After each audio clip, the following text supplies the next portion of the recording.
இனிய மாலை வணக்கம். நமது நூலகத்தில் ஆகஸ்ட் 8ஆம் தேதி சிறப்பு நிகழ்ச்சியான வெள்ளையனே வெளியேறு இயக்கம், அந்த நிகழ்ச்சியின் சிறப்பு நிகழ்ச்சியாக இன்று ஆகஸ்ட் புரட்சி இந்திய விடுதலை போராட்டத்தின் திருப்புமுனை, இந்த நிகழ்ச்சிக்கு நமது நூலகத்திற்கு சிறப்பு விருந்தினராக வருகை புரிந்துள்ள முனைவர் ரவிச்சந்திரன், காந்திய சிந்தனையாளர், காந்திய சிந்தனைத்துறை, காந்தி கிராமிய நிகர்நிலை பல்கலைக்கழகம் ஐயா அவர்களை நமது நூலகத்தின் சார்பாக வருக வருக என்று வரவேற்கின்றோம். மேலும் இந்த நிகழ்ச்சிக்கு தலைமை தாங்கி நமக்கு சிறிய உரையாற்றுவதற்காக நமது நூலகத்தின் நூலகர் டாக்டர் சந்தான கிருஷ்ணன் அவர்களை வருக வருக என்று வரவேற்று சில வார்த்தைகள் பேசுமாறு அன்புடன் அழைக்கின்றேன்.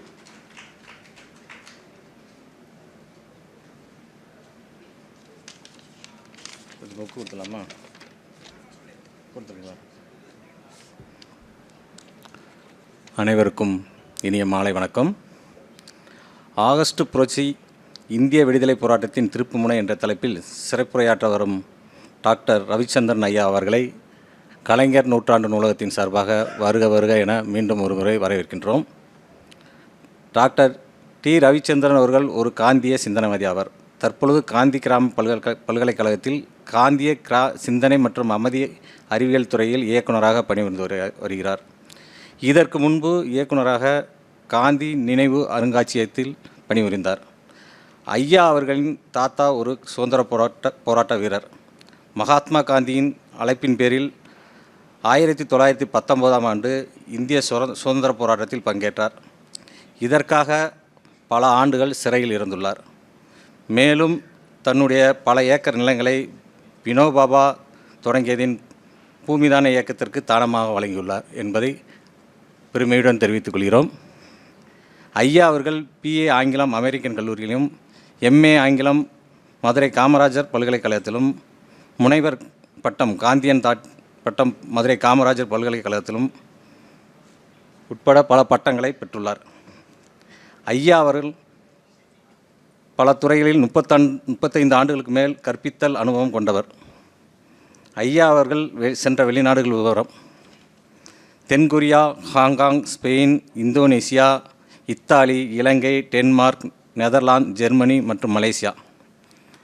ஐயா அவர்கள் பல வெளிநாட்டு மற்றும் உள்நாட்டு தலைவர்களை சந்தித்து உரையாடியுள்ளார். அதில் குறிப்பாக புனித பொன் ஜான் பால் II, அன்னை தெரசா, தலாய் லாமா, மாண்புமிகு doctor APJ Abdul Kalam, R Venkataraman, doctor KR Narayanan, doctor Shankar Dayal Sharma, Giani Zail Singh மற்றும் பல இந்திய மற்றும் சர்வதேச தலைவர்கள், காந்தியவாதிகள், அறிஞர்களை சந்தித்துள்ளார் என்பதை பெருமையுடன் தெரிவித்துக் கொள்கிறோம்.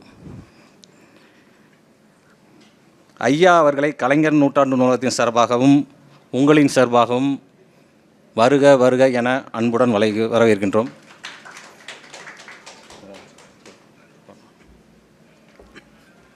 சிறப்பு விருந்தினரை அறிமுகப்படுத்திய ஐயா அவர்களுக்கு நன்றி. தற்போது சிறப்பு விருந்தினரை சிறப்பு செய்யும் விதமாக டாக்டர் ஐயா அவர்கள் சிறப்பு செய்வார்கள்.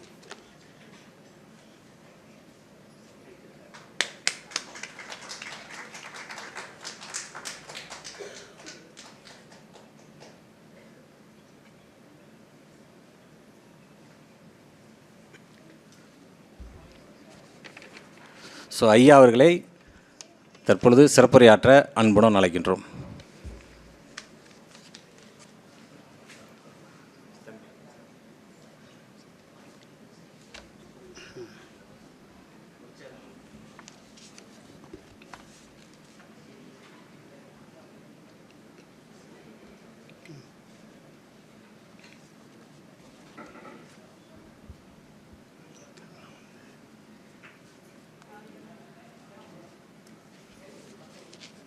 சார்,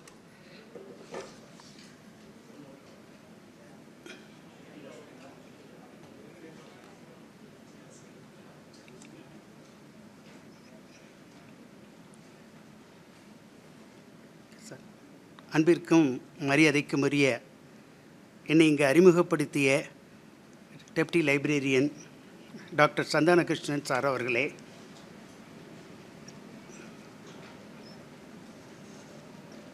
என்னை இங்கு வருமாறு அழைத்து பேச அழைத்த அன்புக்குரிய நண்பர் அசிஸ்டன்ட் லைப்ரரியன் டாக்டர் ஹரிகிருஷ்ணன் அவர்களே, இந்த நிகழ்ச்சிக்கு என்னை அறிமுகப்படுத்தி இந்த நிகழ்ச்சி ஒரு நல்ல நிகழ்ச்சியாக அமைய வேண்டும் என்று விரும்பி ஃபேஸ்புக்கில் எல்லாம் நிறைய இன்விடேஷன் அனுப்பி இந்த நிகழ்ச்சியை சிறப்பித்த மரியாதைக்கும் அன்புக்கும் உரிய அன்பு நண்பர் அமெரிக்கன் கல்லூரி பேராசிரியர் டாக்டர் முத்துராஜா அவர்களே, எங்கள் பல்கலைக்கழகத்தினுடைய மூத்த அதிகாரி மிஸ்டர் மனோகர் அவர்களே, இங்கு வந்திருக்கக்கூடிய அன்பு நண்பர்கள் யோகா ஆசிரியர் வழக்கறிஞர் சுந்தர் அவர்களே, மரியாதைக்குரிய மூத்த சமூக சேவகர் வங்கி அலுவலர் ராகவன் சார் அவர்களே,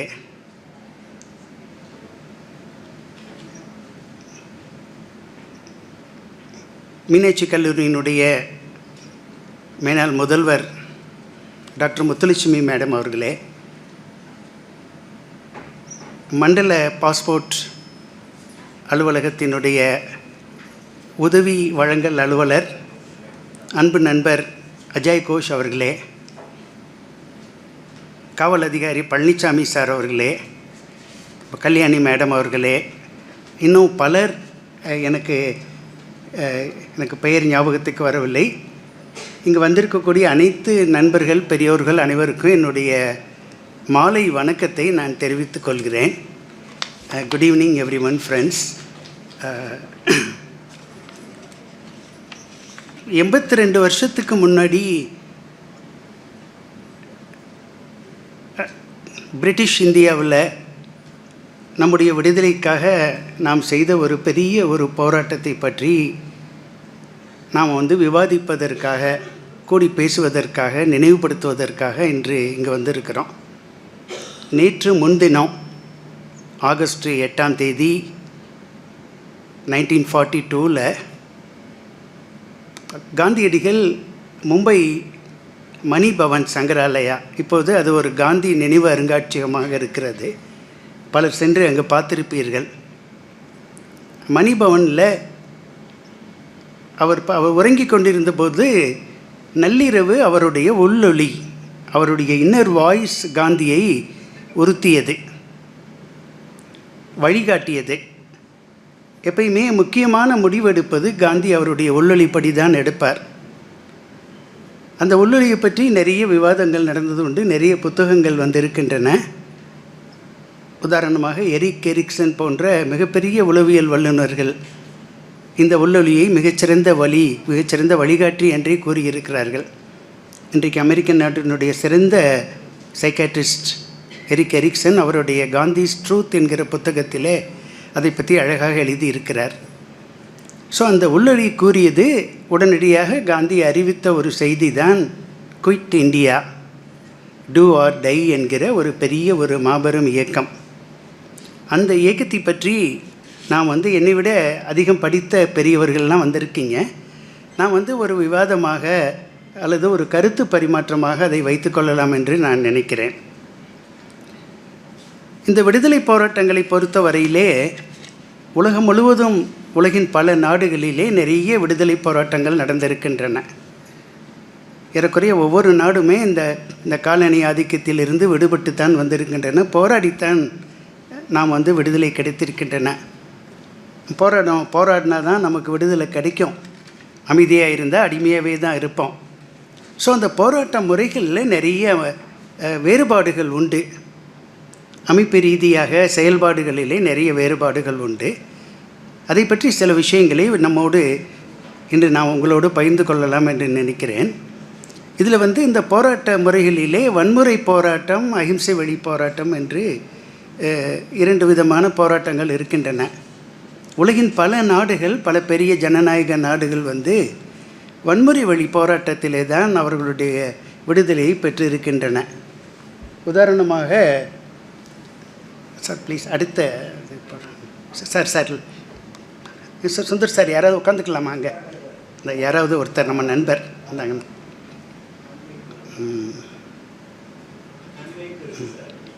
சார் இல்லை சார், இருக்கட்டும் சார். இது போதும் சார், சும்மா இருக்கட்டும். வச்சுக்கிறேன் சார், வேணா வச்சுக்கிறேன் சார்.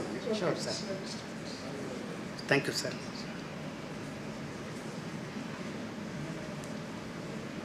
ஸோ இந்த போராட்டங்களிலே ஒரு வன்முறையிலே நடந்த ஒரு போராட்டம் பிரிட்டிஷ் காலனி ஆதிக்கத்திலிருந்து விடுபடுவதற்காக அமெரிக்காவிலே நடந்த அமெரிக்கன் வார் ஆஃப் இண்டிபெண்டன்ஸ் நமக்கெல்லாம் தெரியும்.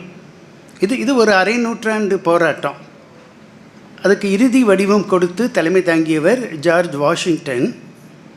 இந்த போராட்டத்திலே பார்த்திங்கன்னா ஏறக்குறைய 2 லட்சத்துக்கு மேற்பட்டோர் இறந்திருக்கிறார்கள், கொல்லப்பட்டு இருக்கிறார்கள். அதில் போராட்டத்தில் ஈடுபட்டவங்க நிறைய இறப்பாங்க. ஆனால் அதிகமாக இறப்பது நம்மை போன்ற சிவிலியன்ஸ் தான், சாதாரண மக்கள் தான் அதிகமாக இறக்கக்கூடிய ஒன்று. இதில் இந்த ஃப்ரெஞ்சு நாட்டை சார்ந்தவர்கள், ஜெர்மன் நாட்டை சார்ந்தவர்கள், பிரிட்டிஷ் குடியுரிமை பிரிட்டிஷ் மக்கள், ஸ்பானிஷ் பீப்புள், அப்புறம் அந்த செவிந்தியர்கள், 2 பக்கமும் இருந்து சண்டையிட்ட செவிந்தியர்கள் பலர் கொன்று குவிக்கப்பட்டனர். அந்த பகுதியிலே ஒரு 80,000 பேர் கொல்லப்பட்டு இருக்கின்றனர். ஏறத்தாழ ஒரு 3 லட்சம் பேர் இந்த அமெரிக்கன் வார் ஆஃப் இண்டிபெண்டன்ஸிலே கொல்லப்பட்ட ஒரு சம்பவம் நடந்தது. அதன் பிறகுதான் இன்றைக்கு அமெரிக்க நாட்டிலே ஜனநாயகம் மலர்ந்திருக்கிறது. அதற்கு அடிப்படையிலே இரத்தம் தோய்ந்த ஒரு அடிப்படை இருப்பதை நாம் தெரிந்து கொள்ள வேண்டியிருக்கிறது. இன்னொரு போராட்டம் நாம் அனைவரும் தெரிந்து கொள்ள வேண்டிய ஒரு பெரிய போராட்டம் பிரெஞ்சு புரட்சி. அது அறிஞர் தத்துவ ஞானி ரூசோ ஆரம்பித்து வைத்தாலும் மாவீரன் நெப்போலியன் தலைமையிலே தான் அந்த பிரெஞ்சு புரட்சி ஒரு முடிவுக்கு வந்தது. ஏறக்குறைய 1799 அந்த போராட்டத்தினுடைய உச்சக்கட்டம் நடந்தது. இந்த போராட்டத்தில் பார்த்திங்கன்னா ஏறக்குறைய 7 லட்சம் ஃப்ரெஞ்சு சோல்ஜர்ஸ் கொல்லப்பட்டு இருக்கிறார்கள். ஒருவர் இருவர் அல்ல. அது இந்த ஃப்ரெஞ்சு அதிகாரிகள், ஃப்ரெஞ்சு பிரபுக்களுக்கும் சாதாரண ஏழை ஜனங்களுக்கும் இடையில் நடந்த ஒரு பெரிய போராட்டம். நான் ஃப்ரான்ஸ் போயிருந்தபோது அங்கே பாரிஸ் நகரத்தில் அந்த போர் நடந்த இடங்களையெல்லாம், அந்த சோடுகளை எல்லாம் பார்த்தேன். அது ஒரு கத்தோலிக்க கிறிஸ்தவர்கள் அதிகம் நிறைந்த நாடு. அந்த கண்ட்ரியில் பார்த்திங்கன்னா கிறிஸ்மஸ் அன்னைக்கு பிடித்து வைத்தவர்களை கூட அன்றைக்கு கில்லட்டின் வச்சு வெட்டி கொண்டிருக்காங்க கிறிஸ்மஸ் அன்னைக்கு. அப்போ எந்த அளவுக்கு வன்முறையில் அவங்களுக்கு எதிரி மனப்பான்மை, ஆட்களை கொன்று ஆட்சியை கைப்பற்றுவதுங்கிற ஒரு எண்ணம் இருந்திருக்கிறது. அதனால் இது அடுத்த ஒரு பெரிய ஒரு வன்முறை போராட்டம், உலக வரலாற்றில் நடந்த ஒரு போராட்டம் என்பதை நாம் தெரிந்து கொள்ள வேண்டி இருக்கிறது. இதிலும் நிறைய பெண்கள், குழந்தைகள், சாதாரண மக்கள் இறந்திருப்பதை நாம் பார்க்குறோம். அப்புறம் நம்முடைய காலத்தில் நடந்த ஒரு பெரிய ஒரு போராட்டம், அதிகமான மக்களை பலி கொடுத்த ஒரு பெரிய ஒரு புரட்சி இயக்கம் ரஷ்ய புரட்சி. அதுக்கு இறுதி வடிவம் கொடுத்தவர் மாவீரன் லெனின் அவர்கள். அந்த அந்த ரஷ்ய புரட்சியிலே பார்த்திங்கன்னா 2 கோடி பேர் இறந்துருக்காங்க சார். 2 கோடி பேரை எழுந்து தான் அந்த நாடு ஒரு புதிய வடிவம் கிடைத்திருக்க, அதுக்கு ஒரு புதிய வடிவம் கிட்டியிருக்கிறது. யுஎஸ்எஸ்ஆர் என்கிற ஒரு நாடு. இதில் நிறைய கேஷுவாலிட்டிஸ் இருக்குது. மிலிட்ரி பீப்புள் ஏறக்குறைய 97 லட்சம் பேர் இறந்துருக்கிறாங்க. நம்மை போன்ற சிவிலியன்ஸ் மட்டும் 1 கோடி பேரே நாம் எழுந்திருக்கிறோம். இன்றைக்கும் ரஷ்யாவில் போனால், நான் ஒரு ரஷ்ய பேராசிரியரை சந்தித்தேன் ஐரோப்பாவில் இருக்கும்போது. அவர் சொல்கிறாரு, எங்கள் ஊரில் எங்கே போனீங்கன்னாலும் ஒரு வீட்டில் ஒரு கேஷுவாலிட்டி இருக்கும். நம்ம பாஷையில் சொன்னோன்னா ஒரு இழவு இருக்கும். எங்கள் வீட்டில் யாரையாவது ஒருத்தரை போரில் நாங்கள் பலி கொடுத்துருப்போம். அப்பப்போ மெமோரியல் டே நாங்கள் நடத்திட்டு இருப்போம் அப்படின்னு சொல்கிறாரு.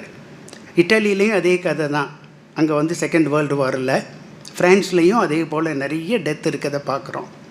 ஓகே, அதனால் ரஷ்ய புரட்சியும் மிக அதிகமாக மக்களை பலி கொடுத்த ஒரு இயக்கம் என்பதை நாம் தெரிந்து கொள்ள வேண்டி இருக்கிறது. அப்புறம் லேட்டஸ்ட் நமக்கு நடந்த ஒரு போராட்டம் Chinese communist revolution.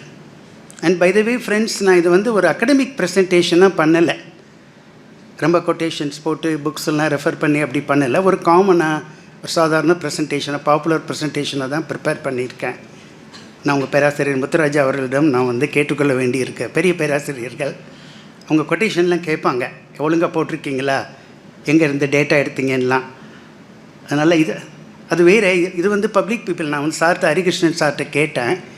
Common public இருப்பாங்க, கொஞ்சம் ப்ரொஃபஸர்ஸ் இருப்பாங்க, வித்தியாசமான கூட்டமாக இருக்குது என்று சொன்னதுனால இது வந்து ஒரு பாப்புலர் லெக்சராகவே நான் வந்து ப்ரிப்பேர் பண்ணியிருக்கேன் ஃப்ரெண்ட்ஸ்.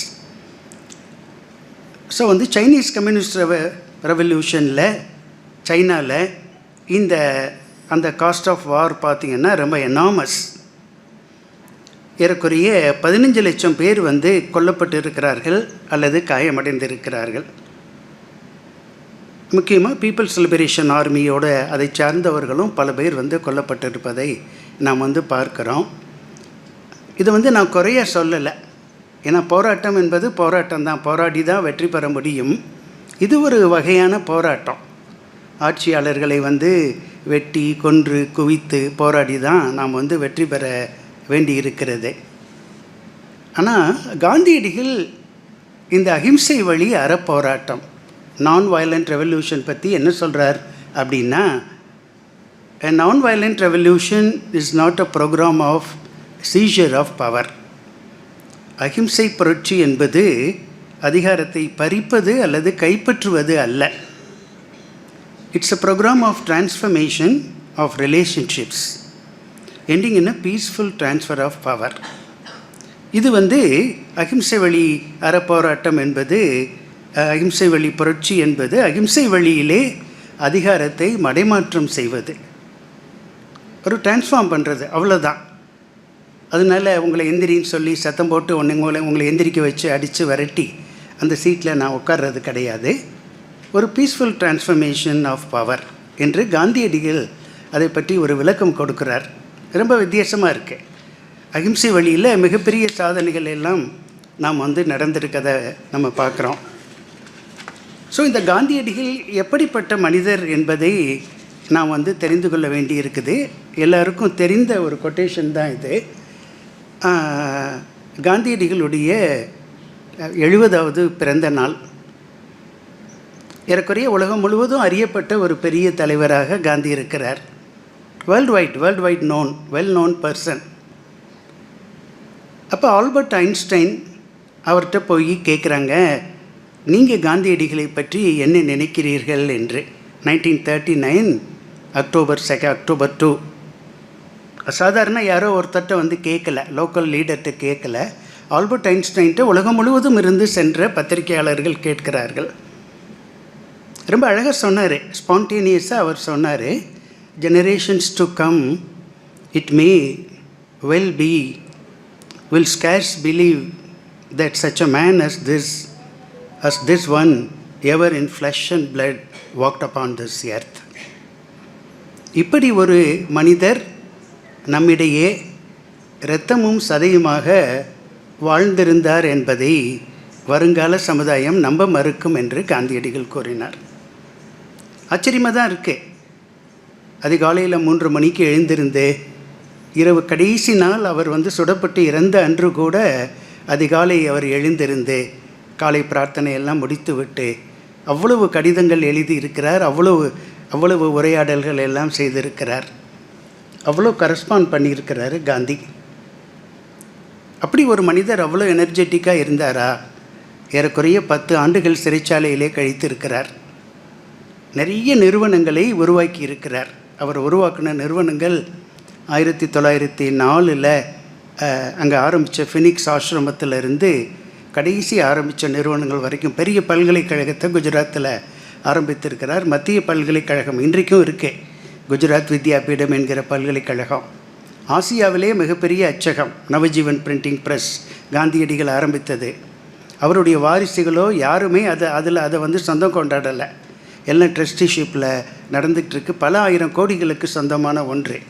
அங்கே இருக்கிற சபர்மதி ஆசிரம், கோச்சராப் ஆசிரம், வார்தாவில் இருக்கிற சேவாகிராம் ஆசிரம், இன்றைக்கும் சவுத் ஆஃப்ரிக்காவில் இங்கே கொண்டு இருக்கிற டால்ஸ்டாய் ஃபார்ம், ஃபினிக்ஸ் செட்டில்மெண்ட், மற்ற நிறுவனங்கள், பல நிறுவனங்களை எல்லாம் ஆரம்பித்து இன்னும் எவ்வளவோ பெரிய பத்திரிகையாளர். யங் இண்டியா என்கிற ஒரு பத்திரிகை, ஹரிஜன் என்கிற ஒரு பத்திரிகை, நவஜீவன் என்கிற ஒரு பத்திரிகை, அதே போல் தென்னாப்பிரிக்காவில் இருந்தபோது இந்தியன் ஒப்பீனியன் என்கிற ஒரு பத்திரிகை 4 மொழிகளிலே காந்தி நடத்தியிருக்கிறார். தமிழ், குஜராத்தி, ஹிந்தி, இங்கிலீஷில் எல்லாம் நடத்தியிருக்கிறார். அப்படிப்பட்ட ஒரு மனிதர் வாழ்ந்தார் என்பதை வருங்கால சமுதாயம் நம்ப மறுக்கும் என்று ஆல்பர்ட் ஐன்ஸ்டைன் அவர்கள் கூறுகிறார்.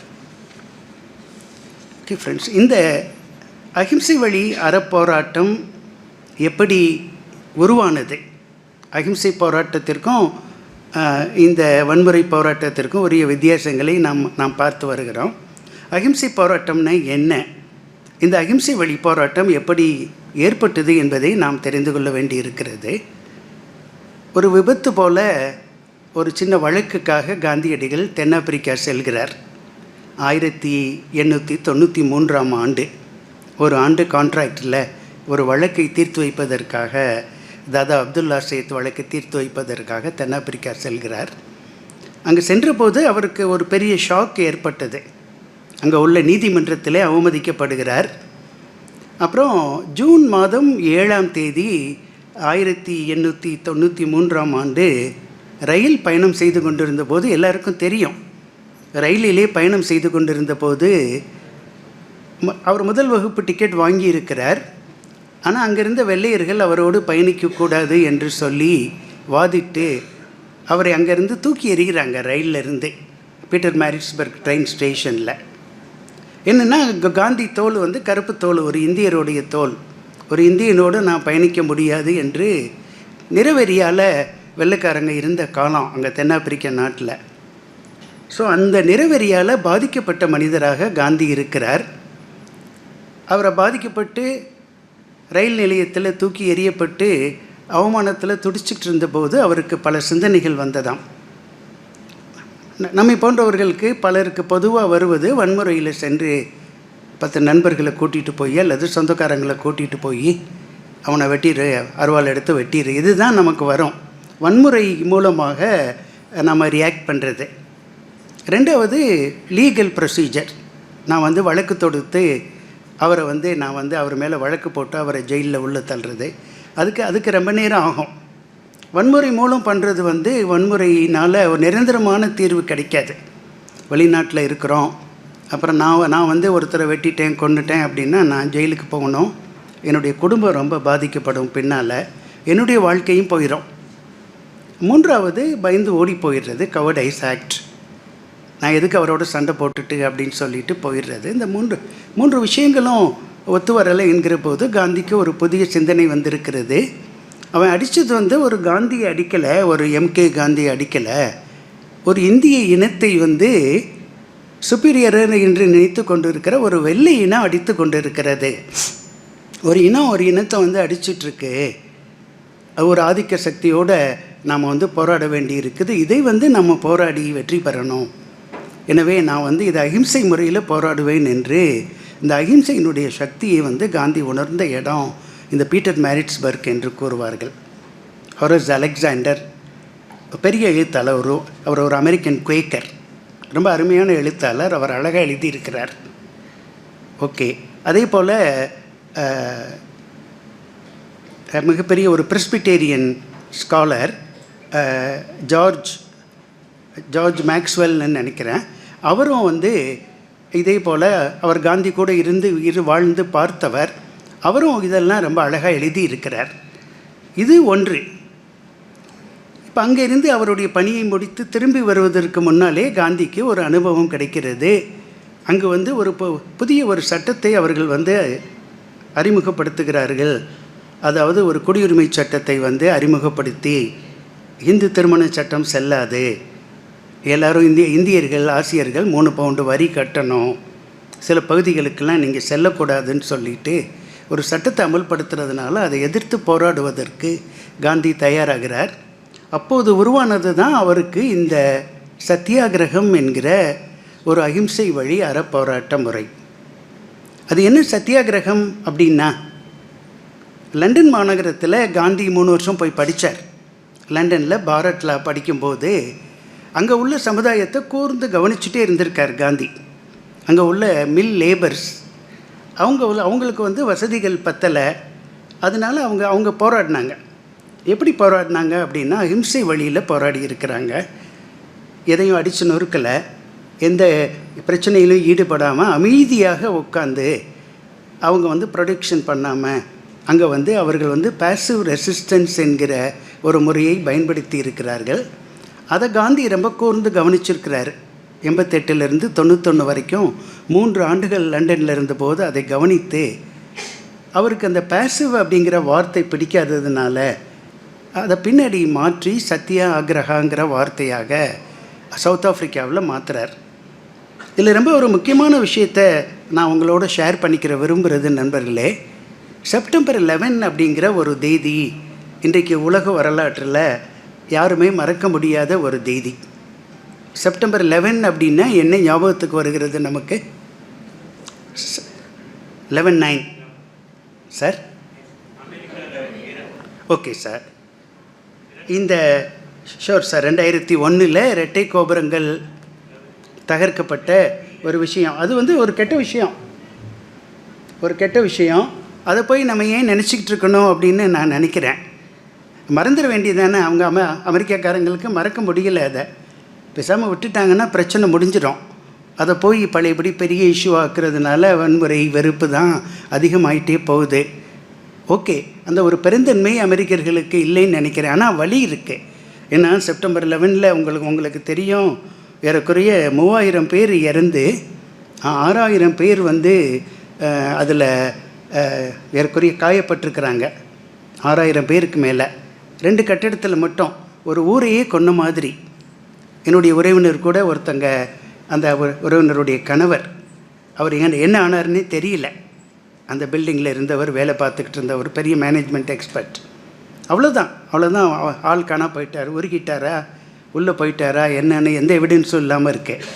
அது மாதிரி வந்து இறந்துருக்குறாங்க. பட் வந்து நம்ம தீய விஷயங்களை மறந்தால் தான் உலகத்தில் நல்ல விஷயங்கள் நடக்கும். ரெண்டாவது, எங்களை பொறுத்த வரைக்கும் நாங்கள் காந்தி இயக்கத்தில் பாரதி வினோபா டே அப்படின்னு கொண்டாடுவோம். பாரதியினுடைய மெமோரியல் டே, வினோபாவோடைய பர்த்டே. வினோபா காந்தியினுடைய பிரைம் டிசைப்பிள். அதை சேர்த்து பாரதி வினோபா டேன்னு இது பண்ணுவோம். நன்மாரன் சார்லாம் பழைய எம்எல்ஏ ரொம்ப அழகாக பேசுவார். கூட்டங்கள்லாம் நடத்தி இருக்கிறோம். பாரதி வினோபா டே நடந்த டே.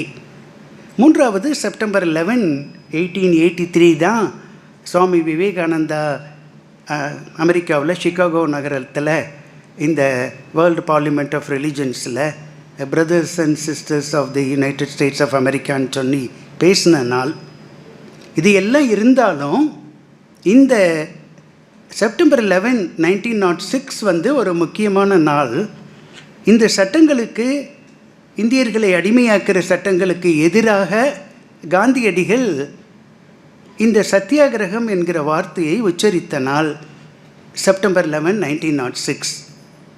ஜோஹானஸ்பர்க் நகரத்தில் அந்த இம்பீரியல் பில்டிங் அப்படிங்கிற ஒரு பில்டிங்கில் காந்தி பேசுகிறார். 5000 இந்தியர்கள் மத்தியில் ரொம்ப அழகாக அதை வந்து அவர் பண்ணியிருக்கிறாரு. கொஞ்சம் பேர் வன்முறையில் பேசுகிறாங்க. வன்முறையில் வெள்ளைக்காரனை அடித்து கொல்லணும், நாயை மாதிரி அடித்து கொல்லணும், நம்மளெல்லாம் மதிக்க மாட்டேங்கிறான்னு சொல்கிறாங்க. ஒரு இஸ்லாமிய நண்பர் தான் எழுந்து, இல்லை நம்ம வந்து அகிம்சை வழியில் போராடணும், அகிம்சைக்கு சக்தி இருக்குன்னு சொல்கிறாரு. அதை ஒத்துக்கொண்டு காந்தி கொடுத்த டாக் வந்து ஒரு அற்புதமான டாக். அது கலெக்டர் ஒர்க்ஸ் ஆஃப் மகாத்மா காந்தியில் இருக்குது. So this is the birth of satyagraha.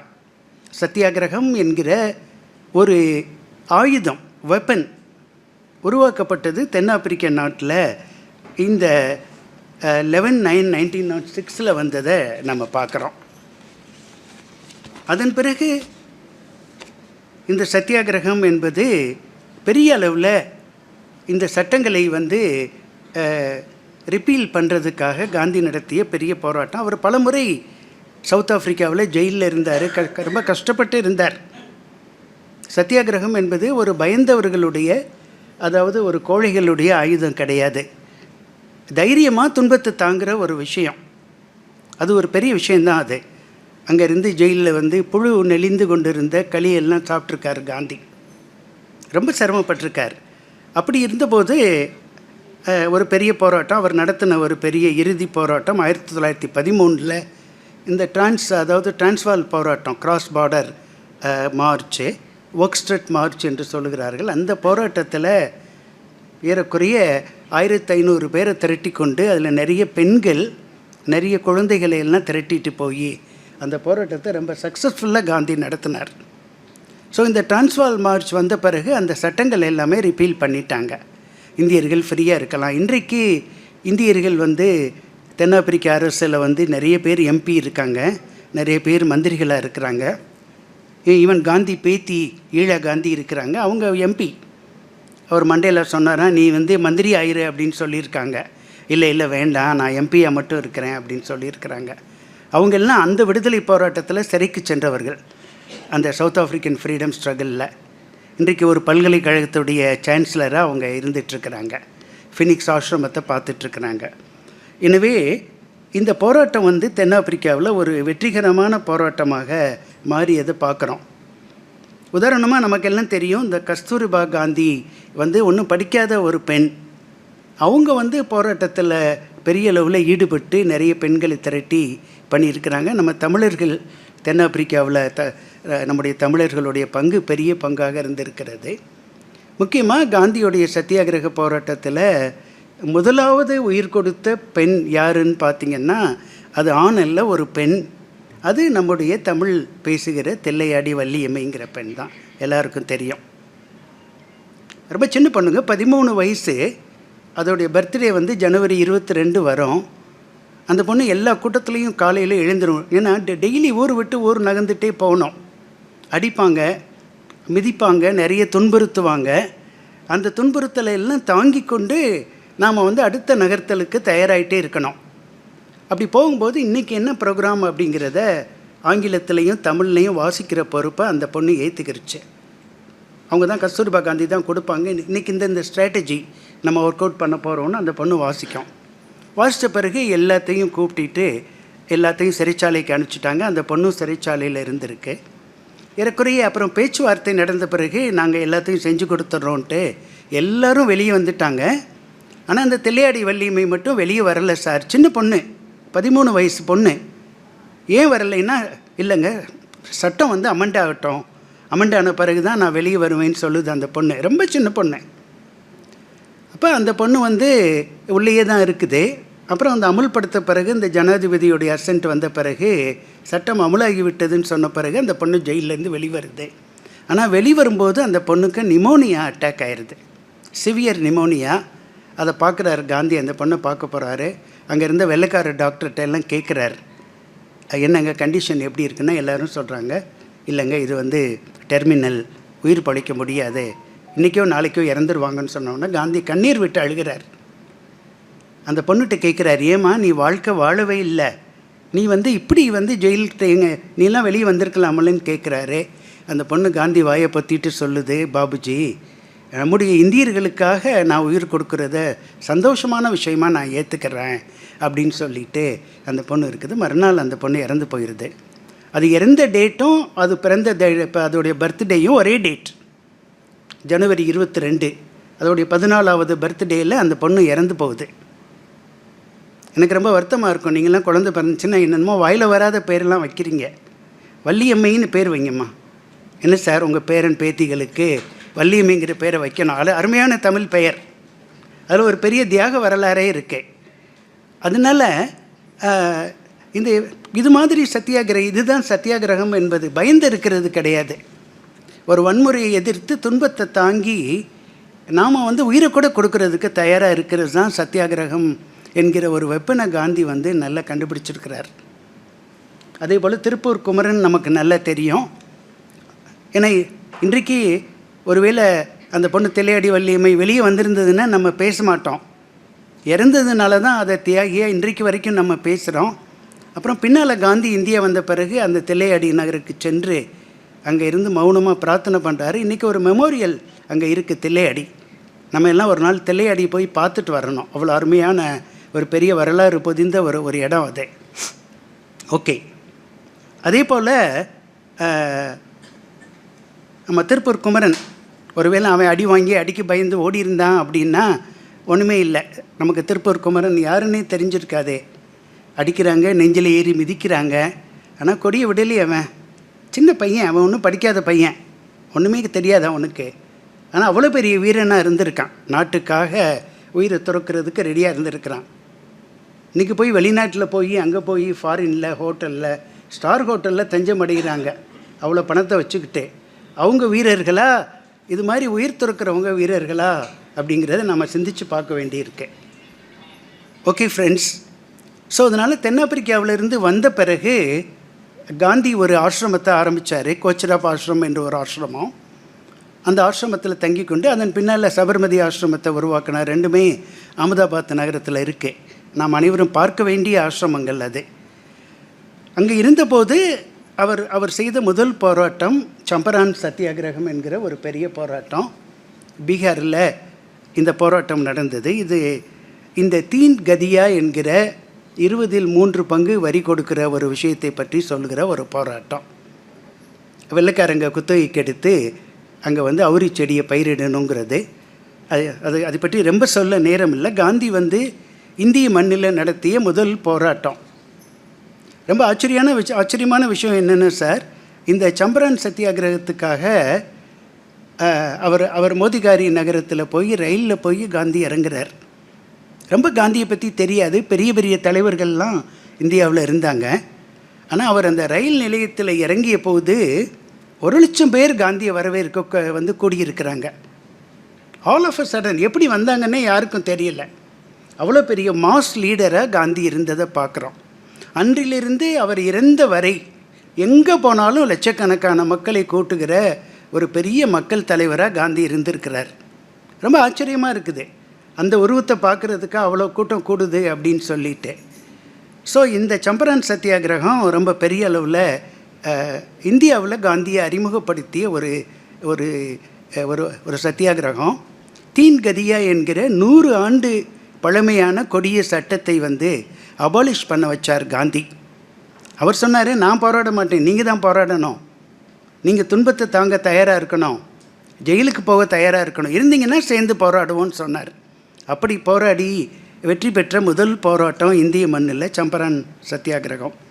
அதில் நமக்கு கிடைத்த தலைவர் தான் பாபு ராஜேந்திர பிரசாத். இந்தியாவில் நமக்கு இருந்த 2 முறை ஜனாதிபதியாக இருந்த டாக்டர் ராஜேந்திர பிரசாத் அருமையான தலைவர், பீகார். அடுத்த போராட்டம் இந்த கேதார் சத்தியாகிரகம். அதிகமான வருமான வரியை அவர் நிலைச்சுவார்ந்தார்கள் விரித்ததுனால, ஏன்னா அப்போ பஞ்சம் இருந்தது, பிளேக் நோய் வந்தது, விளைச்சல் கிடையாது. விவசாயிகள்கிட்ட கம்பல் பண்ணி வரி வசூல் பண்ணாங்க. அதை எதிர்த்து நடந்த ஒரு பெரிய போராட்டம். அந்த போராட்டத்தில் காந்தி ஒரு பெரிய ஒரு வெற்றி கிடைத்தது. அதில் நமக்கு கிடைத்த தலைவர் தான் சர்தார் வல்லபாய் பட்டேல். இது குஜராத் மாநிலத்தில் இருக்கிற இந்த ஒரு மாவட்டம், கேதா மாவட்டம். நான் அந்த மாவட்டத்துக்கு போயிருக்கிறேன். காந்தி நடத்திய போராட்டங்கள் நடத்திய இடத்தெல்லாம் போய் பார்த்தோம் நாங்கள். கேதா. 3வது அகமதாபாத் மில் ஒர்க்கர் சத்தியாகிரகா. இது ஒரு பெரிய போராட்டம். நான் பொதுவாக எம்ஜிஆர் நிறைய படங்கள் நடிப்பார், விவசாயி, படகோட்டி, அது மாதிரிலாம் பல ரோல்லாம் நடிச்சிருப்பார். அது மாதிரி காந்தி இது தொழிலாளர்களுடைய நலனுக்காக 1,00,000 லேபர் இருந்திருக்கிறாங்க அகமதாபாத்தில் இருந்த டெக்ஸ்டைல் மில்லில். அவர்களுடைய மேன்மைக்காக, அவர்களுடைய சம்பள உயர்வுக்காக காந்தி நடத்திய ஒரு பெரிய போராட்டம். இதில் என்னென்னா, அங்கே உள்ள மில் ஓனர்ஸ் காந்திக்கு ரொம்ப ஃப்ரெண்ட்ஸு. அம்பாலால், சாராபாய் போன்றவர்கள் காந்திக்கு ஃபண்டு கொடுக்குறாங்க ஆசிரமம் நடத்துகிறதுக்கு. ஆனால் அவங்கள எதிர்த்தே போராடுறார் காந்தி. நம்மளை இருந்தால் என்ன பண்ணுவோம், ஃபண்டு கொடுக்குறாரு, வேணாப்பா விட்டுரு அப்படின்னு சொல்லுவோம். ஆனால் அவர்களை எதிர்த்தே அந்த போராட்டத்தை நடத்தி ஒரு வெற்றிகரமான போராட்டமாக காந்தி நடத்தினதை பார்க்குறோம். ஊதிய உயர்வுக்காக நடத்திய ஒரு பெரிய போராட்டம். ஏன்னா இந்த போராட்டங்கள் எல்லாமே ஒரு மாவட்ட அளவில், ரீஜனல் லெவலில் நடந்த போராட்டங்கள். அப்புறம் 28 நடந்த வரிகுடா போராட்டம், விவசாயிகள் வரிகுடா போராட்டம் பர்தோலி அப்படிங்கிற இடத்துல குஜராத்தில் நடந்தது. முழுக்க இதை பட்டேல் தான் தலைமை தாங்கி நடத்தினார், சர்தார் வல்லபாய் பட்டேல். இந்த பர்தோலி இயக்கத்தை இப்போ நடக்கிற விவசாயிகள் போராட்டம் பண்ணுறவங்க கூர்ந்து கவனிக்கணும்னு நான் நினைக்கிறேன். ஏன்னா நிறைய அம்சங்கள் இப்போ நடக்கிற விவசாயிகள் போராட்டத்தில் விடுபட்டிருக்கு. இன்னும் கொஞ்சம் அவங்க அதை படித்து என்ரிச் பண்ணாங்கன்னா இன்னும் நல்லா இருக்கும்னு நினைக்கிறேன். காந்தி படம் இல்லை, ரீசெண்டாக நடந்த விவசாயிகள் போராட்டத்தில் நான் பார்க்குறேன். ஏன்னா அவங்களுக்கு உரிய வித்துக்கள் சில இது கிடைக்கும்னு நான் நினைக்கிறேன். ஒரு வேளை ஊன்றி படித்தாங்க அப்படின்னா நல்லாயிருக்கும். ஸோ இந்த பர்தோலி சத்தியாகிரகம் பட்டேல் நடத்தினார், காந்தி சப்போர்ட் பண்ணார் கூட இருந்து. அப்புறம் கடைசியாக நடந்தது இண்டிவிஜுவல் சத்தியாகிரகா, தனிநபர் சத்தியாகிரகம். அது இந்த ஆகஸ்ட் பிரகடனத்தை எதிர்த்து இந்தியாவை கேட்காம இந்தியாவை போரில் ஈடுபடுத்தினதை எதிர்த்து ஒரு பெரிய ஒரு போராட்டத்தை காந்தி அறிவித்தார். அதாவது தனிநபர் சத்தியாகிரகம் என்று எல்லோரும் எதிர்பார்த்தாங்க. நேருவை தான் டிக்ளேர் பண்ணுவார் அப்படின்ட்டு. ஆனால் காந்தி டிக்ளேர் பண்ணது வினோபா பாவே ஃபஸ்ட்டு சத்தியாகிரகியாக டிக்ளேர் பண்ணார். 2வது நபராக நேருவை டிக்ளேர் பண்ணார். அப்புறம் அப்படியே அந்த போராட்டம் இந்தியா முழுவதும் நமக்கு நடந்தது. 2 ஆண்டுகள் இந்த போராட்டம் நடந்ததை பார்க்குறோம். இதுபோல் ஏறக்குறைய நமக்கு ரீஜனல் சத்தியாகிரகாஸ் ஒரு 5 சத்தியாகிரகங்கள் காந்தி தலைமையில் நடந்திருக்கு. காந்தி ஒரு பிரபலமான மனிதராக ஆல்ரெடி எமர்ஜ் ஆயிட்டார். அது ஒரு இன்னோட்டபிள் சிச்சுவேஷன். ஆனால் நாடு தழுவிய போராட்டங்கள், காந்தி நடத்திய போராட்டங்கள் 3 போராட்டங்கள். அதை நம்ம அவசியமாக இன்றைக்கு இருக்கிற இளைஞர்கள் தெரிந்து கொள்ளணும் அப்படின்னு நான் நினைக்கிறேன். அப்புறம் அதை நல்லா படிச்சுட்டு கிரிட்டிக்கலாக நம்ம டிஸ்கஸ் பண்ணணும். அதில் என்ன குறை இருந்தால் அந்த குறையை நம்ம இப்போ உள்ள போராட்டம் செய்கிறவங்க எல்லாமே மாற்றிக்கொள்ள வேண்டி இருக்கிறது. நான் எப்போயுமே எல்லாமே காந்தி பண்ணது 100% சரின்னு சொல்ல மாட்டேன். ஏதாவது ஒரு குறை இருக்கலாம். ஏன்னா மனிதனாக பிறந்தால் குறை இருக்கும். அந்த குறைகளை நாம் மாற்றிக்கொள்ள வேண்டி இருக்கிறது. அதனால் அவர் செய்த முதல் நாடு தழுவிய போராட்டம் என்ன அப்படின்னா இந்த ஒத்துழையாமை இயக்கம் என்கிற நான் கோஆப்ரேஷன் மூமெண்ட் ஃப்ரெண்ட்ஸ். இது எல்லாருக்கும் தெரியும். இந்த ரவுலட் அடக்குமுறை சட்டம், அந்த சட்டத்தை எல்லோரும் நம்ம வாசிக்கணும். ரொம்ப ஒரு அருமையான அதாவது வெள்ளைக்காரனுடைய கிரிமினாலிட்டி எப்படி இருக்குங்கிறத நல்ல பிரதிபலிக்கிற ஒரு சட்டம். இந்த ரவுலட் அடக்குமுறை சட்டத்தை எதிர்த்து பெரிய போராட்டம், எதிர்ப்பு வலுத்தது. அதிகமாக பஞ்சாபில் தான் அதை எதிர்த்து போராட்டங்கள் நடந்தது. ஏன்னா எப்பயுமே பஞ்சாப் அதிகமாக ஒரு எதிர்ப்பை தெரிவிக்கிற ஒரு மாநிலம். அங்கே அந்த பஞ்சாபில் அவர் சைஃபுதீன் கிச்லே, சத்யபால், இந்த 2 தலைவர்களும் பெரிய தலைவர்கள். 2 பேரையும் அரெஸ்ட் பண்ணுறாங்க. அரெஸ்ட் பண்ணி அவங்கள சிறைச்சாலையில் வச்சபோது அதை எதிர்த்து ஒரு பெரிய ஒரு போராட்டம். என்னென்னா இந்த ரவுலட் அடக்குமுறை சட்டத்தில் யாரையும் என்கொயரி பண்ணாமல் உள்ளே பிடிச்சி சிறையில் வைக்கலாம். இப்போ நம்மளை வைக்க முடியுமா? அரெஸ்ட் வாரண்ட் இல்லாமல் யாரையும் கூட்டிகிட்டு போக முடியாது. யாரையுமே கூட்டிகிட்டு போக முடியாது. பெண்களை 6 மணிக்கு மேலே போலீஸ் ஸ்டேஷனில் வச்சு என்கொயரி பண்ண முடியாது. இப்போ பெண்களை பெண் போலீஸ் தான் வச்சு பண்ணணும். நிறைய விதிகள் இருக்குது. இல்லைன்னா வேறு மாதிரி மாட்டிக்கிடுவாங்க அங்கே உள்ள காவல் அதிகாரிகள். ஆனால் அப்போ யாரையும் எந்த என்கொயரி இல்லாமல் அரெஸ்ட் பண்ணிடலாம். அது மாதிரி நிறைய கடுமையான சட்டங்கள் இருந்ததுனால, அப்புறம் இவங்க ரெண்டு தலைவர்கள் அரெஸ்ட் ஆனதுனால அமைதியான முறையில் பஞ்சாப் மாநிலத்தில் அமிர்தசரஸ் நகரத்தில், அமிர்தசரஸ் நான் ஒவ்வொருத்தட்டையும் கேட்டுக்கிறேன், ஒவ்வொருவரும் சென்று பார்க்க வேண்டிய ஒரு நகரம். இந்த ஜாலியன் வாலாபாக் மைதானத்தை நாம் போய் பார்க்கணும். இந்திய வரலாறு எப்படிப்பட்ட வரலாறு என்பது நமக்கு தெரியும். அங்கே அந்த மைதானத்தில் அன்றைக்கு அவர்களுடைய புத்தாண்டு தினம், பைசாகி டே. அவங்களுக்கு ஏப்ரல் 13ஆம் தேதி அது பைசாகி டேயாக இருக்கும். 1919 ஏறக்குறைய 105 ஆண்டுகள் ஆகின்றன. நான் இப்போ ஒரு 3 மாதத்துக்கு முன்னாடி நான் அங்கே போயிருந்தேன், அமிர்தசரஸ் நகரத்துக்கு போயிருந்தேன். அங்கே என்னுடைய பையனையும் கூட்டிகிட்டு போனேன். நீ அதெல்லாம் பார்க்கணுண்டா அப்படின்னு சொல்லிட்டு. உண்மையிலேயே எனக்கு அந்த ஜாலியன் வாலாபாக் மைதானத்துக்குள்ளே நுழைந்த போது, அந்த இடத்துல குண்டுகள் தொலைத்து அந்த சோறுகளை பார்த்தபோது அழுக வந்தது. அப்படி அந்த கிணறு, அவர்கள் எல்லாம் உள்ளே விழுந்து இறந்திருந்த, வேறு வழி இல்லாமல் விழுந்த கிணறுகள் எல்லாம் பார்க்கும்போது அவ்வளோ அழுக வந்தது. சார், எவ்வளோ தியாகம் பண்ணியிருக்காங்க நம்ம நாட்டில். யாரையும் கொல்லலை, நம்ம இறந்தோம், நம்ம உயிரை கொடுத்தோம்.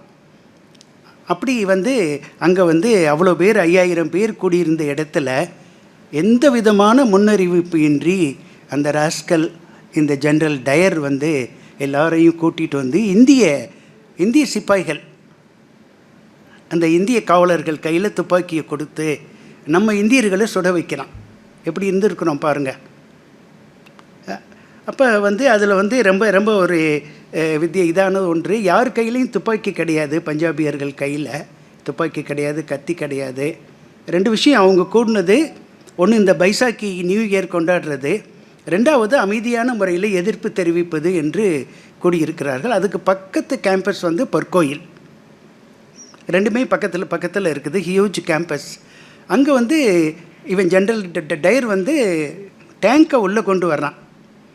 ஆனால் பார்த்தீங்கன்னா ஃபார்ச்சுனேட்டாக அந்த கேட் வந்து இது மாதிரி சின்ன கேட்டு, அதனால் டேங்க்கு உள்ளே வர முடியாது.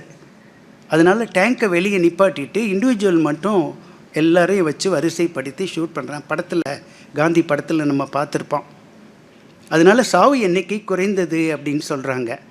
379 பேர் அப்படின்னு அப்போ அன்றைக்கு இருந்த பிரிட்டிஷ் அரசாங்கம் டேட்டா கொடுக்குது. ஆனால் எப்படியும் 700-800 பேர் இறந்துருக்கதா சொல்கிறாங்க. நிறைய பேர் இறந்துருப்பாங்க. 1200 பேர் வந்து காயப்பட்டிருக்கிறாங்க. ஓட வழி இல்லாமல் சார் சொன்ன ஒரு கிணறு இருக்குது, அந்த கிணறு அப்படியே மூடி வச்சுருக்குறாங்க. எனக்கு அந்த கிணத்தை எட்டி பார்க்க முடியல, அவ்வளோ எமோஷ்னலாக இருந்தது. அதுக்குள்ளே குதித்து பல பேர் உயிர் விட்டுருக்குறாங்க வேறு வழி இல்லாமல். அவ்வளோ ஷூட்டிங். ஸோ இது மாதிரி வந்து இந்த இயக்கம் நடந்ததுனால அவன் நினைக்கிறான் நம்ம இந்தியர்கள் வந்து எவ்வளோ வரலாறு உள்ள ஒரு கல்ச்சுரல் ஆத்தென்டிசிட்டி உள்ள ஒரு கலாச்சாரம், இந்திய கலாச்சாரம்.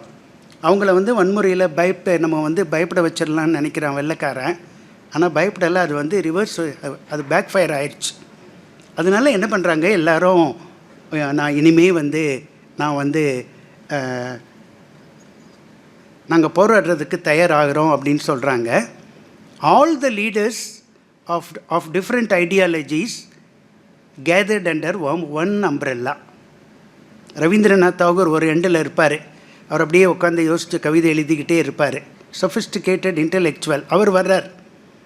அவருக்கு வந்து இங்கிலாந்து கொடுத்த பெரிய பட்டம் நைட்வுட், நம்ம நாடு பாரத ரத்னா மாதிரி பட்டத்தை தூக்கி எறிஞ்சார். காந்திக்கு அதே மாதிரி வெள்ளைக்காரன் இங்கிலாண்டில் ஒரு பட்டம் கொடுத்துருந்தான், பாரத ரத்னா மாதிரி ஒரு பட்டம். அதை தூக்கி எறிஞ்சார். பட்டங்களை எல்லாரும் தூக்கி எறிஞ்சிட்டு இந்த போராட்டத்தில் எல்லாருமே வந்து ஒன்று கூடினார்கள். அந்த இயக்கம்தான் இந்த ஒத்துழையாமை இயக்கம், நான் கோஆப்ரேஷன் மூமெண்ட். எல்லா ஆஃபீஸர்ஸ், ஃபேக்ட்ரிஸ் எல்லாம் க்ளோஸ் பண்ணிட்டாங்க. இந்தியர்கள் நாங்கள் வரமாட்டோம், வேலை பார்க்க மாட்டோம். ஓகே. அதே மாதிரி பள்ளிகள் வந்து வெள்ளைக்காரன் நடத்துகிற பள்ளிகளில் நாங்கள் போய் படிக்க மாட்டோம், வேலை பார்க்க மாட்டோம். எல்லோரும் வித்ட்ரா பண்ணாங்க. மிலிட்ரி வேலை பார்க்கல, சிவில் சர்வீசஸ் வேலை பார்க்கல. அதே மாதிரி வழக்கறிஞர்கள் கோர்ட்டுக்கு போகலை, எல்லாமே மூடப்பட்டது. We won't cooperate with you, non cooperation. அப்புறம் பப்ளிக் டிரான்ஸ்போர்ட்ஸ், இங்கிலீஷ் மேனுஃபேக்சர்டு வெள்ளைக்காரன் தயாரித்த உடைகளை எல்லாம் போட்டு எரித்தாங்க. உங்களுக்கு தெரியும், அந்நிய துணி பகிஷ்கரிப்பு. அதனால தான் காதி வந்தது. அப்புறம் வந்து டைட்டில்ஸ் எல்லாத்தையும் தூக்கி எறிஞ்சாங்க. அப்படிப்பட்ட ஒரு போராட்டம், மிக வெற்றிகரமான ஒரு போராட்டம். இந்த போராட்டம் நிச்சயமாக இந்தியாவுக்கே விடுதலை வாங்கி தந்துருங்கிற மாதிரி எல்லோரும் எதிர்பார்த்து கொண்டிருந்த ஒரு தருணம். ஆனால் ஏன்னா இதுதான் முதல் முறையாக நாடு தழுவிய போராட்டம். 1857 பார்த்திங்கன்னா இந்த மங்கள் பாண்டே, தாதியா தோப்பே நடத்தின ஃபஸ்ட் வார் ஆஃப் இண்டிபெண்டன்ஸில் எல்லாம் பார்த்திங்கன்னா ஒவ்வொரு இடத்துல ஒரு பகுதியில் தான் நடந்தது. அதுக்கு முன்னாடி நம்முடைய தமிழகத்தில் நடந்த போராட்டங்கள். ஏன்னா நம்ம தமிழகம் எல்லாத்துக்கும் முன்னோடியாக இருந்த ஒரு இது. அதுவுமே ரீஜனல் போராட்டங்கள் தான். எதிர்ப்புகள் நடந்தாலும் ஒட்டுமொத்தமாக நாடு தழுவிய போராட்டம் இதுதான், இந்த ஒத்துழையாமை இயக்கம்தான். ஸோ இந்த ஒத்துழையாமை இயக்கம் நல்லா போயிட்டு இருந்த பீரியடில் ஒரு நாள் February 4, 1922 அப்போ தான் இந்த ஒத்துழையாமை இயக்கம் நடந்த போது தான் இந்தியா முழுவதும் காந்தி சுற்றுப்பயணம் பண்ணுறார், ஆக்டிவேட் பண்ணுறார். ஒவ்வொரு நகரத்துலையும் போய் நீங்கள் நிறைய நூறுங்க, அந்நிய துணி பகிஷ்கரிங்க, நம்ம பொருட்களை மட்டும் வாங்க, நமக்கு தன்மானம் வேணும். நீ வந்து வெள்ளைக்காரன் என்ன நம்மளை பிரெயின் வாஷ் பண்ணான்னா, ஃபாரின் துணி போட்டால் தான் நீ அழகாக இருப்ப, அப்போ தான் ஃபேஷனபுளாக இருப்ப, ஃபாரின் பொருளை வாங்கினா தான் இருப்பேங்கிற அந்த மாயையை வந்து உடைத்தெறிஞ்சார் காந்தி. நீ கதர் நூற்றுக்க, அது ஒன்றும் நல்லா இல்லைனாலும் பரவாயில்ல, ஆனால் தன்மானத்தோடு ஒன்றால் வாழ முடியும் அப்படின்னு சொல்லி பண்ணிக்கிட்டு இருக்கும்போது தான் மதுரையில் வந்து 1921 செப்டம்பர் 20, 21, 22 3 நாள் மதுரையில் தங்கியிருந்தார். என்ன நம்ம எல்லாம் பலருக்கு தெரியும், ஆனாலும் நான் ஷேர் பண்ண வேண்டிய ஒரு கட்டாயம் இருக்குது. மதுரைக்கு காந்தியடிகள் 5 முறை வந்திருக்கிறார் நம்ம ஊருக்கு. அது ரொம்ப ஒரு வித்தியாசமான ஒன்று. 1919, 21, 27, 34, 46. செகண்ட் விசிட் வந்து 1921 செப்டம்பர் 20, 21, 22. இப்போ செப்டம்பர் 21 21 நள்ளிரவு மேலமாசி வீதியில் இப்போ போனாலும் அந்த இடம் இருக்குது, நம்ம எல்லாம் போய் பார்க்கணும். நமக்கு மதுரையில் விஷால் டி மால் தெரியுது, அந்த மால் தெரியுது, இப்போ புதுசாக ஆரம்பித்த வெற்றி தேட்டர்லாம் தெரியுது. ஆனால் அந்த இடம் காந்தி உடைமாற்றின இடம் நமக்கு தெரியணுமே. அங்கே வந்து காந்தி வந்து இமீடியட் ஆஃப்கோர்ஸ் கலைஞர் நூலகம் ரொம்ப நல்லா தெரியுது சார். ஒரு ஆண்டுக்குள்ளே 10 லட்சம் விசிட்டர்ஸ், 10 லட்சம் விசிட்டர்ஸ் சார். அது வந்து பெரிய சாதனை, அது ஒரு பெரிய சாதனை. நீங்கள் அது வந்து இமேஜின் பண்ணவே முடியாது. அது அன்எக்ஸ்பெக்டட். மதுரை வந்து மதுரை தான். நம்ம நினைக்கிறோம் மதுரையில் பரோட்டா கடை தான் நிறையா இருக்குது, ஒயின் ஷாப், அதோட வந்து வாசகர்கள் நிறையா இருக்கோங்கிறத நிரூபிச்சிட்டோம் நம்ம. 10 லட்சம் பேர். ஓகே. ஸோ வந்திருந்த போது தான் அன்றைக்கு நள்ளிரவு காந்தியடிகள் அவர் அணிந்திருந்த இந்த குஜராத்தி ஆடையெல்லாம் எடுத்து வச்சுட்டு அரைமுழ ஆடையை கட்டிட்டார். அவர் கூட சந்தான கிருஷ்ணன் சார் கேட்டார், அவர் நேட்டிவ் சோழவந்தான் போல், ஒருவேளை சோழவந்தானில் தான் அந்த ஐடியா வந்துச்சா சார்னு கேட்டார். வந்திருக்கலாம். ஆனால் மதுரையில் மேலமாசி வீதியில் 175A அப்படிங்கிற கட்டடத்தில் ராம்ஜி கல்யாண்ஜி அப்படிங்கிற ஒரு குஜராத்தி நண்பர்களுடைய வீடு இப்போ வந்து காதி பவன் கட்டடமாக இருக்குது. அந்த கட்டடத்தில் காந்தி வந்திருந்த போது நள்ளிரவு உடைகளை மாற்றிட்டு இந்த அரைமுழ ஆடையை நம்ம ஊரில் இருந்த இந்த காதி உடையை காந்தி மாற்றிக்கொள்கிறார். அந்த உடையோடு தான் அவர் காலையில் பரப்பிட்டு நேர காரைக்குடி செல்கிறார். நம்ம ராமநாதபுரம் ரோட்டில் பழைய ராம்நாத் ரோடு, இன்றைக்கி காமராஜ் சாலை, அலங்கார் தேட்டர், பழைய அலங்கார் லக்ஷ்மி தேட்டர், அலங்கார் தேட்டர் இப்போ தேட்டரே இல்லை. அதுக்கு எதிர்த்தாப்பில் இருக்கிற அந்த பொட்டல், காந்தி பொட்டல்னு பேர். அந்த இடத்துல ஒரு சிலை, பரிதாபமாக காந்தி சிலை நிற்கும். அந்த இடத்துல தான் காந்தியடிகள் மறுநாள் 22 செப்டம்பர் 22 பேசுகிறாரு. இந்தியாவில் இருக்கிற ஒவ்வொரு ஏழையும் கண்ணியமாக உடை அணிந்த பிறகு, ஏழ்மை துடை தெரியப்பட்ட பிறகு நான் மேலாடை அணிவேன். அந்த உறுதி காந்தி எடுக்க வச்ச நகரம் நம்முடைய மதுரை மாநகரம். அது ரொம்ப ஒரு ஆச்சரியமான நகரம். எனக்கு ரொம்ப ஆச்சரியமாக தான் இருக்குது. ஏன்னா மதுரைக்கு வந்து சிறப்புகள் நிறைய உண்டு. ஏன்னா அவர் வந்து லண்டன் போன போது லண்டனில் பக்கிங்ஹாம் அரண்மனைக்கு அந்த ராயல் ஃபேமிலியை பார்க்க போகிறார். He was invited. அவர் அப்ளிகேஷன் போட்டு போகல. முதல் ஆசியர், first Asian was Gandhi to be invited. அப்போ அவருக்காக ப்ரோட்டோக்கால்லாம் கொடுக்குறாங்க. காந்தி நீங்கள் கோட் போட்டுக்கங்க, எல்லாம் போட்டுக்கங்க, போட்டுட்டு போனால் தான் நல்லாயிருக்கும், நாங்கள் வாங்கி தரோன்னு சொல்கிறாங்க. நான் வந்து இந்தியன், என்னுடைய உடை வந்து ஏழை விவசாயி, இதுதான் என்னுடைய உடை, அதோடு பார்க்குறேன்னா பார்க்குறேன், இல்லைன்னா நான் ராஜாவை பார்க்க வேண்டியது இல்லைன்னு தைரியமாக சொல்கிறார். அப்பாயின்மெண்ட் கிடைச்சோம். அந்த உடையோடு தான் காந்தி பக்கிங்ஹாம் அரண்மனைக்குள்ளே போனார். ஆனால் என்னென்ன சார், பக்கிங்ஹாம் அரண்மனை வந்து ஹியூஜ் பேலஸ். அதை நிமிர்ந்து பார்த்தாலே நமக்கு பயமாக இருக்குது. லேசாக அதாவது ஒரு நடுக்கம் வரும், லேசாக ஸ்வெட்டிங்லாம் வரும். அவ்வளோ பெரிய அரண்மனை.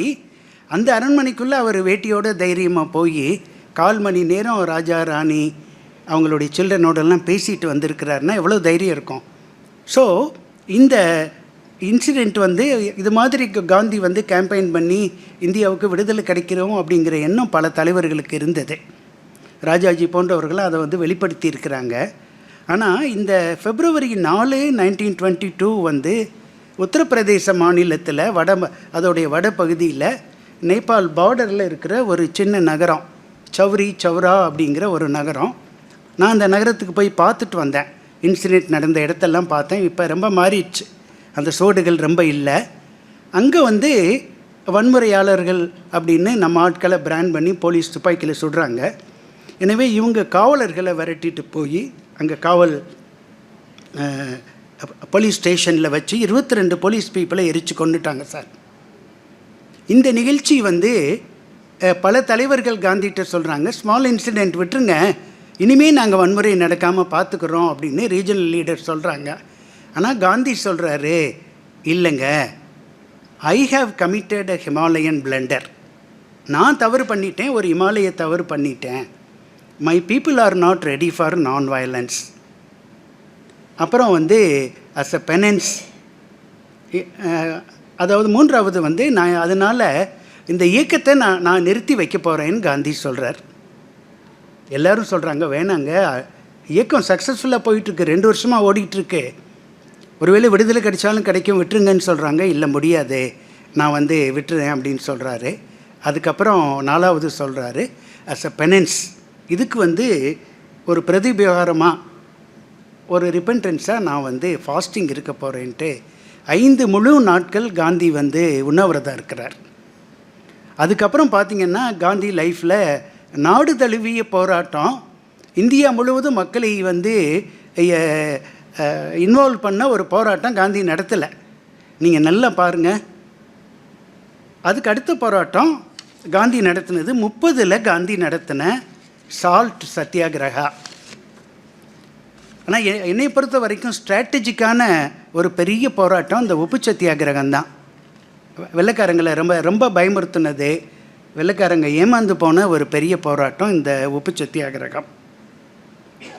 நமக்கு தெரியும், ஒவ்வொரு போராட்டத்துக்கு முன்னாடி ஒரு கமிஷன் வரும் இங்கிலாண்டிலேருந்து. ரவுலட் ஆக்ட் வந்தது, வெள்ளையனை வெளியேறு, ஒத்துழையாமை இயக்கம். அப்புறம் சைமன் கமிஷன் அப்படின்னு 7 பேர் கொண்ட குழு இந்தியர்களுடைய நலனுக்காக வருது. ஒரு இந்தியன் கூட மெம்பர் கிடையாது. நீங்கள் வந்து பெண்கள் நலனுக்காக ஒரு கமிஷன் போட்டு பூரா ஆண்களாக இருந்தாங்கன்னா எப்படி இருக்கும்?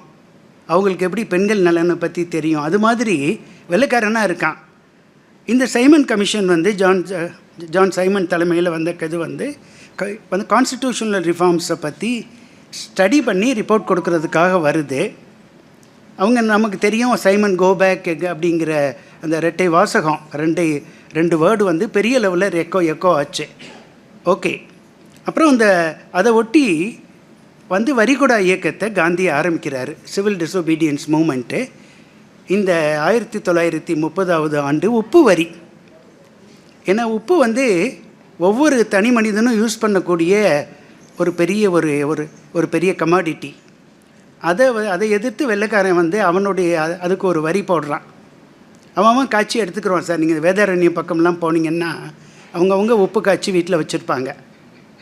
ஓகே, இதை வந்து அவங்க வந்து வரிப்படுத்ததுனால அதை எதிர்த்து ஒரு பெரிய போராட்டத்தை காந்தி நடத்துகிறாரு. 78 பேர், வெறும் 78 பேர், காந்தி சேர்த்து 79 பேர் வந்து சபர்மதி ஆசிரமத்தில் ஆரம்பித்து இந்த தண்டி அப்படிங்கிற கடற்கரை கிராமத்துக்கு எல்லோரும் நடந்து போகிறாங்க. அவ்வளோதான். அவன் கேட்குறான், லண்டன்லேருந்து கேட்குறான், how many guys are going? 79. Okay, let them go, let them walk. Where they walking? against the salt law. They are walking against the mighty British Empire. என்ன பண்ண முடியும் 78 பேர் பார்ப்போம் அப்படின்னு சொல்லிட்டு விட்டுடலாம். ஆனால் காந்தி வந்து ஒரு ஸ்ட்ராட்டஜிக் பிளானர். ஜீன் ஷார்ப் அப்படிங்கிற ஒரு பெரிய ரைட்டர் எழுதியிருக்கிறாரு, Gandhi as a political strategist. நம்ம ஒவ்வொருத்தரும் படிக்க வேண்டிய புத்தகம். ஒரு பொலிட்டிக்கல் ராஜதந்திரி, அரசியல் ராஜதந்திரி காந்தி அப்படின்னு எழுதுகிறார், அமெரிக்க பேராசிரியர். அவர் வந்து என்ன சொல்கிறார், 78 பேர், ஒரே ஒரு ஜோல்னா பை, ஒரு செட்டு ட்ரெஸ்ஸு, ஒரு சின்ன டார்ச்சு, வேறு ஒன்றும் கிடையாது. அந்த ட்ரெஸ்ஸை துவைச்சி போட்டிருக்க ட்ரெஸ்ஸை மாட்டிக்கிடுவாங்க, அவ்வளோதான். உணவுலாம் என்ன கிடைக்குதோ அதை அவங்க வாங்கி சாப்பிட்டுக்கிறணும். இப்படி நடந்து போகிறாங்க. போகும்போது அவர் சொல்கிறாரு, மாலை போடுறது, காலில் விழுந்து ஆசீர்வாதம் வாங்குறதுலாம் இருந்தீங்கன்னா நான் திரும்பி போயிடுவேன், யாரும் என்னை பண்ணக்கூடாது அப்படின்னு சொல்லிட்டு, அப்போ என்ன பண்ணணும், எல்லோரும் ராட்டையில் நூல் நூற்றுக்கிட்டுருங்க, எல்லோரும் பஜன் நீங்கள் விரும்புனீங்கன்னா அந்த பஜன் பாடுங்க, எல்லாம் பாடுங்கன்னு சொல்லிகிட்டு இருக்கிறாரு. போயிட்டே இருக்கிறாரு. அவர் பிளான் பண்ணது 241 மைல் சபர்மதி ஆசிரமத்துக்கும் தண்டி பீச்சுக்கும் 24 நாள் நடக்கிறாரு. டெய்லி 10 மைல், 16 கிலோமீட்டர் நடக்கிறாங்க. அதிகாலையில் எழுந்து பிரார்த்தனை முடிச்சுட்டு அப்படியே நடந்து போவாங்க. ஒவ்வொரு ஊர்லையும் பிளான் பண்ணி சாப்பாடு எல்லாம் கிடைக்கும். அப்புறம் அன்றைக்கி இரவு ஒரு ஊரில் தங்கி மாலை பிரார்த்தனை. அப்புறம் பொதுக்கூட்டத்தில் காந்தி பேசுவார். செகண்ட் டே, தேர்ட் டே ஆனால் லட்சக்கணக்கில் மக்கள் கூட ஆரம்பிச்சிட்டாங்க. போகிற வழியெல்லாம் மக்கள். வெள்ளைக்காரனுக்கு புரியல என்ன பண்ணுவாங்க அப்படின்னு சொல்லிட்டு, அதனால் 241 மைல் போய் அந்த மார்ச் 12 ஆரம்பித்தது 6ஆம் தேதி 30 தான் அவர் அந்த உப்பு அள்ளுறார். அதை படு உப்புன்னு சொல்லுவாங்க. அந்த படு உப்பை அள்ளி காந்தி வந்து என்னுடைய நாடு என்னுடைய உப்பு, நாங்கள் எதுக்கு வரி கொடுக்கணுங்கிற ஒரு ரொம்ப ஃபேமஸ் டாக் அதை காந்தி கொடுக்குறத பார்க்குறோம்.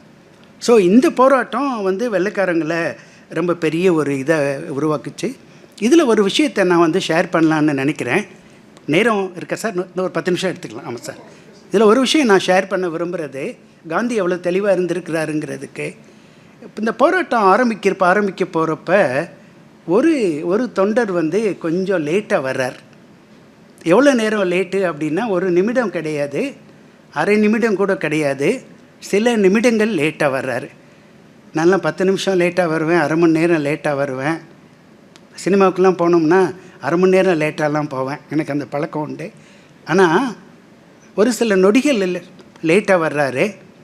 அவரை பார்த்து காந்தி சொல்கிறாரு, அவரை வெளியே அனுப்பிச்சிடுங்க, அவரை நம்ம போராட்டத்துக்கு வேண்டாம், அன்ஃபிட் பர்சன் அப்படின்னு சொல்கிறார் காந்தி.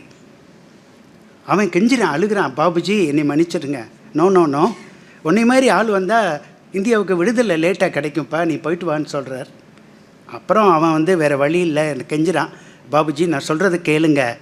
இல்லைப்பா நான் போராட்டத்தை ஆரம்பிக்கணும், எவ்வளோ பேர் காத்திருக்காங்க பாரு அப்படின்னு சொல்கிறாங்க. இல்லை ஒரு விஷயம் கேளுங்க, நான் வந்து கூர்க்கா இனத்தை சேர்ந்தவன், எங்கள் கூர்க்கா ரெஜிமெண்ட் சென்டர் தான் ஜாலியன் வாலாபாக்கில் ஷூட் பண்ணிச்சு, இவ்வளோ இந்தியர்களை கொன்னதுக்கு நாங்கள் தான் காரணம், அவ்வளோ இந்தியர்களும் எங்கள் மேலே கோபமாக இருக்காங்க, அதுக்கு ஒரு பிராயச்சித்தமாக நான் உங்கள் கூட நடந்து நான் கொஞ்சம் துன்பத்தை நான் அனுபவித்தேன்னா எங்கள் இனத்துக்கு நான் வந்து ஒரு நன்மை செஞ்சதாக இருக்கும் பாபுஜி அப்படின்னு சொல்கிறான்.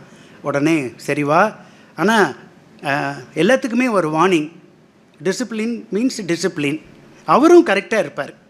நம்ம ஊரில் என்னென்னா தொண்டர்கள் கரெக்டாக இருக்கணும், தலைவர்கள் பைய வருவாங்க, நீ கொஞ்சம் நடந்துகிட்டே இருங்க, நான் காரில் வந்து சேர்ந்துக்கிறேன்னு சொல்லிவிட்டு அப்புறம் நடந்துக்கிறது, அது மாதிரி வேலையெல்லாம் காந்திகிட்ட இருக்காது. ஓடுவார் காந்தி, அவ்வளோ டிசிப்ளின், அவ்வளோ ஹெல்த்தியாக இருந்திருக்கிறாரு. போகும்போதே லெட்டர் டிக்டேட் பண்ணிட்டே போவார். யாருக்கு? லண்டனில் செக்ரட்டரி ஆஃப் ஸ்டேட்டுக்கு லெட்டர் டிக்டேட் பண்ணுவார், பத்திரிக்கைக்கு நியூஸ் கொடுத்துட்டு போவார். அவ்வளோ வேலையும் ஒரு தனி மனிதன் எப்படி செஞ்சாருங்கிறது ஆச்சரியமாக இருக்குது. ஸோ இந்த போராட்டம் ஒரு பெரிய ஒரு வெற்றிகரமான ஒரு போராட்டமாக இருந்தது. அதன் பின்னர் தான் அவரை வந்து வட்டமேஜை மாநாட்டுக்கெல்லாம் அழைக்கிறாங்க. வட்டமேஜை first round table conference Gandhi refused, second round table conference Gandhi went. நல்லா போய் அந்த இதில் அட்டன் பண்ணுறார். பட் அது வந்து சக்ஸஸ் ஸ்டோரி கிடையாது. ஆனால் அவர் 1 மாதம் முன்னாடியே போய் ஈஸ்ட் லண்டனில் தங்கி அவர் டெய்லி நூல் நூற்று அங்கே நடந்துட்டு எல்லோரோடையும் இன்ட்ராக்ட் பண்ணி வந்ததை நம்ம பார்க்குறோம். அப்புறம் திரும்பி வரும்போது அவர் அங்கேருந்து சுவிட்சர்லாந்து போய் நோபல் பரிசு பெற்ற அறிஞர், ஃப்ரெஞ்சு அறிஞரை சந்திக்கிறாரு. அப்புறம் அங்கேருந்து இட்டலி போகிறாரு. இட்டலியில் நடந்த ஒரு சம்பவத்தை நான் அவங்களோட ஷேர் பண்ண விரும்புகிறேன். இட்டலியில் எல்லாருக்கும் தெரிஞ்சிருக்குன்னு நினைக்கிறேன். ஆனாலும் இட்டலியில் அப்போ வந்து முசோலினி பெரிய தலைவர், ஃபேசிஸ்ட் லீடர். அதாவது முசோலினி எப்படி ஆளுன்னு கேட்டிங்கன்னா, ஹிட்லர் முசோலினி 2 பேருமே பேரலல், யாரையும் நீங்கள் குறைச்சி மதிப்பிட முடியாது. முசோலினி நீங்கள் பார்க்க முடியாது, யாருமே போய் பொதுவாக வந்து அவ்வளோ பெரிய டிக்டேட்டர் பார்க்க முடியாது. ஒருவேளை அப்பாயின்மெண்ட் கிடச்சிச்சு அப்படின்னா உங்களுக்கு இங்கே ஒரு 3 மணி நேரம் 4 மணி நேரம் முன்னாடி போயிடணும். ஒரு 2 மணி நேரம் உங்களை காக்க வச்சுருப்பாங்க. டீ காஃபி எதுவும் கிடையாது. ஒருவேளை நிற்க வைப்பாங்களா உட்கார வைப்பாங்களான்னு தெரியாது. நீங்கள் பெரிய விஐபியாக இருப்பீங்க. அப்புறம் உங்களை அப்படியே நடந்து கூட்டிகிட்டு போவாங்க, அங்கே போங்க இங்கே போங்க அப்படின்னு ஒரு போலீஸ்காரன் ஒரு இடத்துல விட்டுருவான் போய். அப்புறம் அடுத்த ஒரு ஆள் கூட்டிகிட்டு போவான். இப்படியே உங்களை சுத்த வச்சு டயர்டாக்கி அப்புறம் ஒரு இடத்துல உட்கார வைப்பாங்க. அதுக்கப்புறம் அரை மணி நேரம் கழித்த பிறகு பெரிய ரூம், இதை போல் 2-3 மடங்கு பெரிய ஒரு அறையில் ரொம்ப பிரதானமான ஒரு டேபிளில் முசோலினி உட்காந்துருப்பார். அப்போ அவரை வந்து உள்ளே கூட்டிகிட்டு போனவுடனே தூரத்தில் நிற்கணும், உட்கார்றதுக்கு சேரெல்லாம் இருக்காது.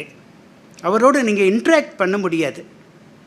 அவர் என்ன சொல்கிறாரோ அதை மட்டும் கேட்டுட்டு வந்துடணும், அவ்வளோதான். அப்படிப்பட்ட ஒரு ஸ்ட்ராங் டிக்டேட்டர். இட்டலி ஒரு பெரிய நாடு. அப்படி இருக்கும்போது முசோலினி காந்தியை பார்க்க விரும்புகிறார். காந்தி இட்டாலி வர்றாரு அப்படின்ட்டு. ஏன்னா அவன் வந்து இட்டாலி வந்து இங்கிலாந்துக்கு எதிரி, அதனால் இவர் வந்து எனக்கு சப்போர்ட் பண்ணுவார் அப்படின்னு நினச்சிட்டு அவரை கூப்பிட்டுட்டு பார்க்க வர்றாரு.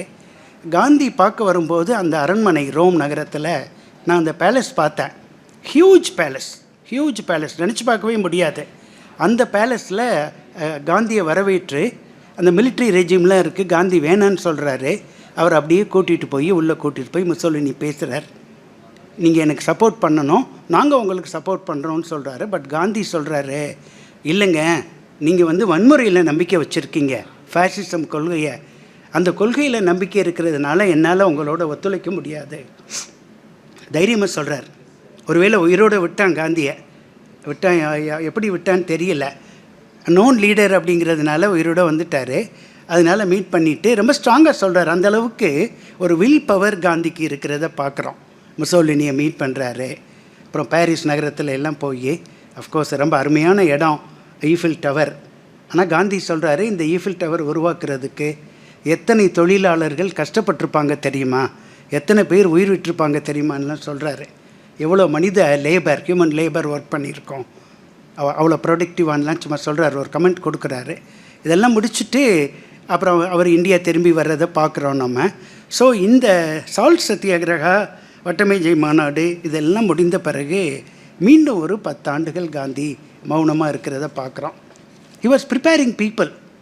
எப்படி லெனின் வேங்கார்ட்ஸ் அப்படிங்கிற அவருக்கு அடுத்த நிலை தொண்டர்களை வச்சுருந்ததுனால தான் ரஷ்ய புரட்சி சக்ஸஸ்ஃபுல்லாக ஆச்சு. அதே போல் இவர் சத்தியாகிரகிகளை ஆசிரமத்தில் வச்சு தயார்படுத்திக்கிட்டே இருந்தார். நீ போராடுறதுக்கு தயாராக இருக்கணும், மற்ற எல்லாத்துக்கும் தயாராக இருக்கணும். அப்படிங்கிறதுனால இந்த குவிட் இண்டியா மூமெண்ட்டை காந்தி இருக்கட்டும் சார். இந்த குவிட் இண்டியா மூமெண்ட் ஒரு பெரிய ஒரு இயக்கமாக காந்தி ஆரம்பித்ததை பார்க்குறோம். நான் விரைவில் ஒரு 10 நிமிடத்தில் இந்த குவிட் இண்டியா மூமெண்ட்டை நான் உங்களோட ஷேர் பண்ண விரும்புகிறேன். ஏன்னா இந்த குவிட் இண்டியா மூமெண்ட் அப்படிங்கிறது இவ்வளவு போராட்டங்களுடைய ஒரு கண்டினியூவம், ஒரு நீண்ட தொடர்ச்சி நீட்சி தான் நான் நினைக்கிறேன். அதனால் இதை நம்ம தனியாக பார்க்க வேண்டியதில்லை. இந்த குவிட் இண்டியா மூமெண்ட் அப்படிங்கிறது 1942 ஆகஸ்ட் 8 காந்தி அறிவித்த ஒரு சட்ட மறுப்பு இயக்கம். ஓகே, ரொம்ப சிம்பிளான ஒரு வார்த்தை தான் இது. பிரிட்டிஷ் ஆட்சியிலிருந்து எங்களுக்கு தன்னாட்சி கிடைக்கணும், நாங்கள் இங்கே கிடைக்கணும் அப்படிங்கிறத காந்தி அறிவித்த ஒரு நாள். இது நடந்தது. எப்பயுமே அவர் ப்ராப்பராக பண்ணுவார். அவர் காங்கிரஸ் கட்சியில் மும்பையில் நடந்த காங்கிரஸ் கட்சி மாநாட்டில் ஒரு ரெசல்யூஷன் போட்டு காந்தி அறிவிக்கிறத நம்ம பார்க்குறோம். இந்த இயக்கத்தில் காந்தி கொடுத்த ரெண்டு ஸ்லோகன், டூ ஆர் டை. அது நமக்கு சத்தியாகிரகிகளுக்கு செய்த அவர் கொடுத்த ஒன்று. அது வெள்ளைக்காரங்களுக்கு அவர் கொடுத்த டிக்டம் குவிட் இண்டியா. 2 வார்த்தை. நம்ம தமிழில் தான் அதை வெள்ளையனே வெளியேறுன்னு சொல்கிறோம். அவர் பிரிட்டிஷர்ஸ் குவிட் இண்டியான்லாம் சொல்லலை, ஒயிட் பீப்புள் குவிட் இண்டியான்னு சொல்லலை, ரொம்ப ஸ்ட்ராட்டஜிக்காக குவிட் இண்டியான்னு சொல்லிட்டாரு.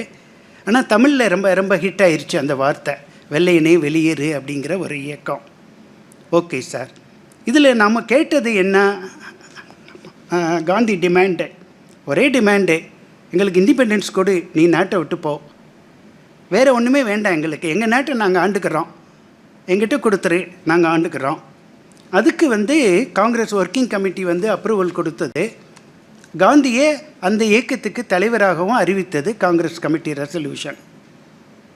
ஓகே சார், இதுக்கு முன்னோடி என்னன்னு பார்த்தோம் அப்படின்னா, ஆகஸ்ட் ரெவல்யூஷனுக்கு 1942 கிரிப்ஸ், இவர் சர் ஸ்டாஃபோர்டு கிரிப்ஸுங்கிற ஒரு பெரிய இங்கிலாந்து இருக்கக்கூடிய ஒரு லார்டு தலைமையில் ஒரு கமிட்டி அனுப்புகிறாங்க.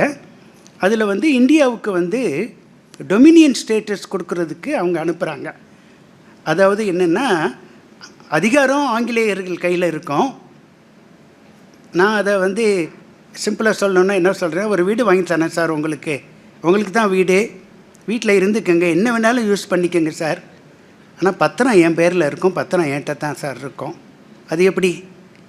அது மாதிரி டொமினியன் ஸ்டேட்டஸ் கொடுப்பேன் அப்படின்னு சொல்கிறான். யார்? இந்த வெள்ளைக்காரன், அந்த கிரிப்ஸ் மிஷன். இதை பார்த்த உடனே காந்தி என்ன சொல்கிறாரு, நான் விரும்புகிறது இடைக்கால, நீ முதல்ல வெளியே போயிடு, get out of the country, நான் விரும்புகிறது இடைக்கால அரசு, நீ போன பிறகு நாங்கள் ஒரு கவர்மெண்ட் அமைச்சுக்கிறோம், அதுக்கப்புறம் நாங்கள் மற்ற வேலையெல்லாம் எங்களை பார்த்துக்கிறோம்ப்பா, எங்களுக்கு தெரியும் எங்கள் நாட்டை ஆள்றதுக்கு, வி ஆர் கேப்பபிள் பீப்புள் அப்படின்னு சொல்கிறாரு. ஆனால் அவன் சொல்கிற அந்த கிரிப்ஸ் மிஷன் ஸ்டேட்மெண்ட்டுக்கு காந்தி ஒரு அழகான ஸ்டேட்மெண்ட் கொடுக்குறாரு பாருங்கள். இந்த இது வந்து சார் இதுக்கு அடுத்தது sir please. Gandhi described it as a post dated cheque drawn on a crashing bank. அந்த பேங்க்கே வந்து திவாலாக போகிற பேங்க்கு திவாலா ஆயிடுச்சு.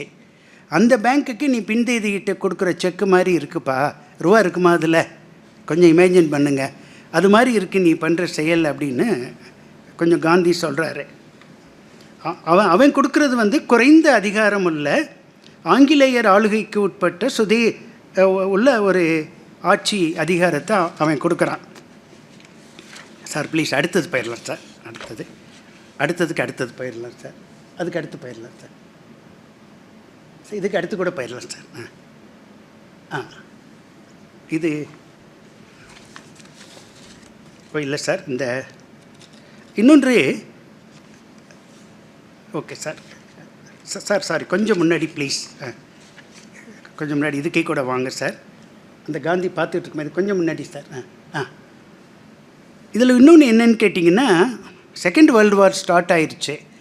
இன்னொன்று நான் இளைஞர்கிட்ட, இன்றைக்கு இருக்கிற இளைஞர்கிட்ட ரொம்ப வேண்டி கேட்டுக்கிறது, இந்த 2 வேர்ல்டு வாரோடைய ஹிஸ்ட்ரி நீங்கள் அவசியமாக தெரிஞ்சுக்கிறணும்.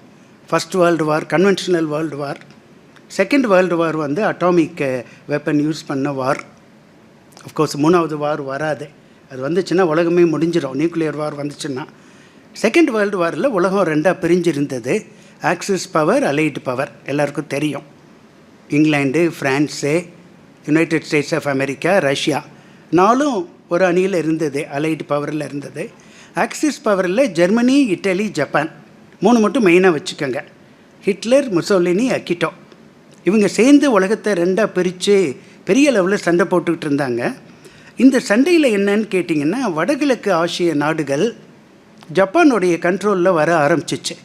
ஏன்னா ஜப்பான் ரொம்ப அக்ரெசிவாக ரொம்ப வார் பண்ணிட்டு வந்ததுனால பல நாடுகளை விட்டுட்டு ஓடியாந்துருச்சு இங்கிலாண்டு. இந்தியாவையும் விட்டுட்டு போயிடுவானோன்னு பயம் வந்துருச்சு நமக்கு. சார் இது அருணாச்சல், நாகாலாண்டு இலையெல்லாம் பிடிச்சிட்டான் ஜப்பான்காரன், உங்களுக்கு தெரியும். Andaman was under the control of Japan. அப்படி இருந்ததுனால விட்டுட்டு போனாலும் போயிடுவான். 2வது விலைவாசி ஏற்றம் வந்து இந்தியாவில் ரொம்ப அதிகமாக இருந்தது. இந்த நேரத்தில் தான் காந்தி ரொம்ப ஓங்கி சொன்னார். இந்த வெள்ளையனே வெளியேறு இயக்கத்தை வந்து காந்தி பண்ணது பார்க்குறோம். அதுக்கு அடுத்தது சார், அவர் சொன்னது வந்து ரொம்ப முக்கியமாக சொன்னது, உடனடியாக நீங்கள் வந்து வெளியேறிடுங்க, இமீடியட்லி வெக்கேட் த கண்ட்ரி. அப்புறம் நாங்கள் ஒரு இண்டிபெண்ட் இந்தியாவை நாங்கள் டிக்ளேர் பண்ணிக்கிறோம். எங்களுக்கு தெரியும் இடைக்கால அரசு நாங்கள் அமைக்கணும்.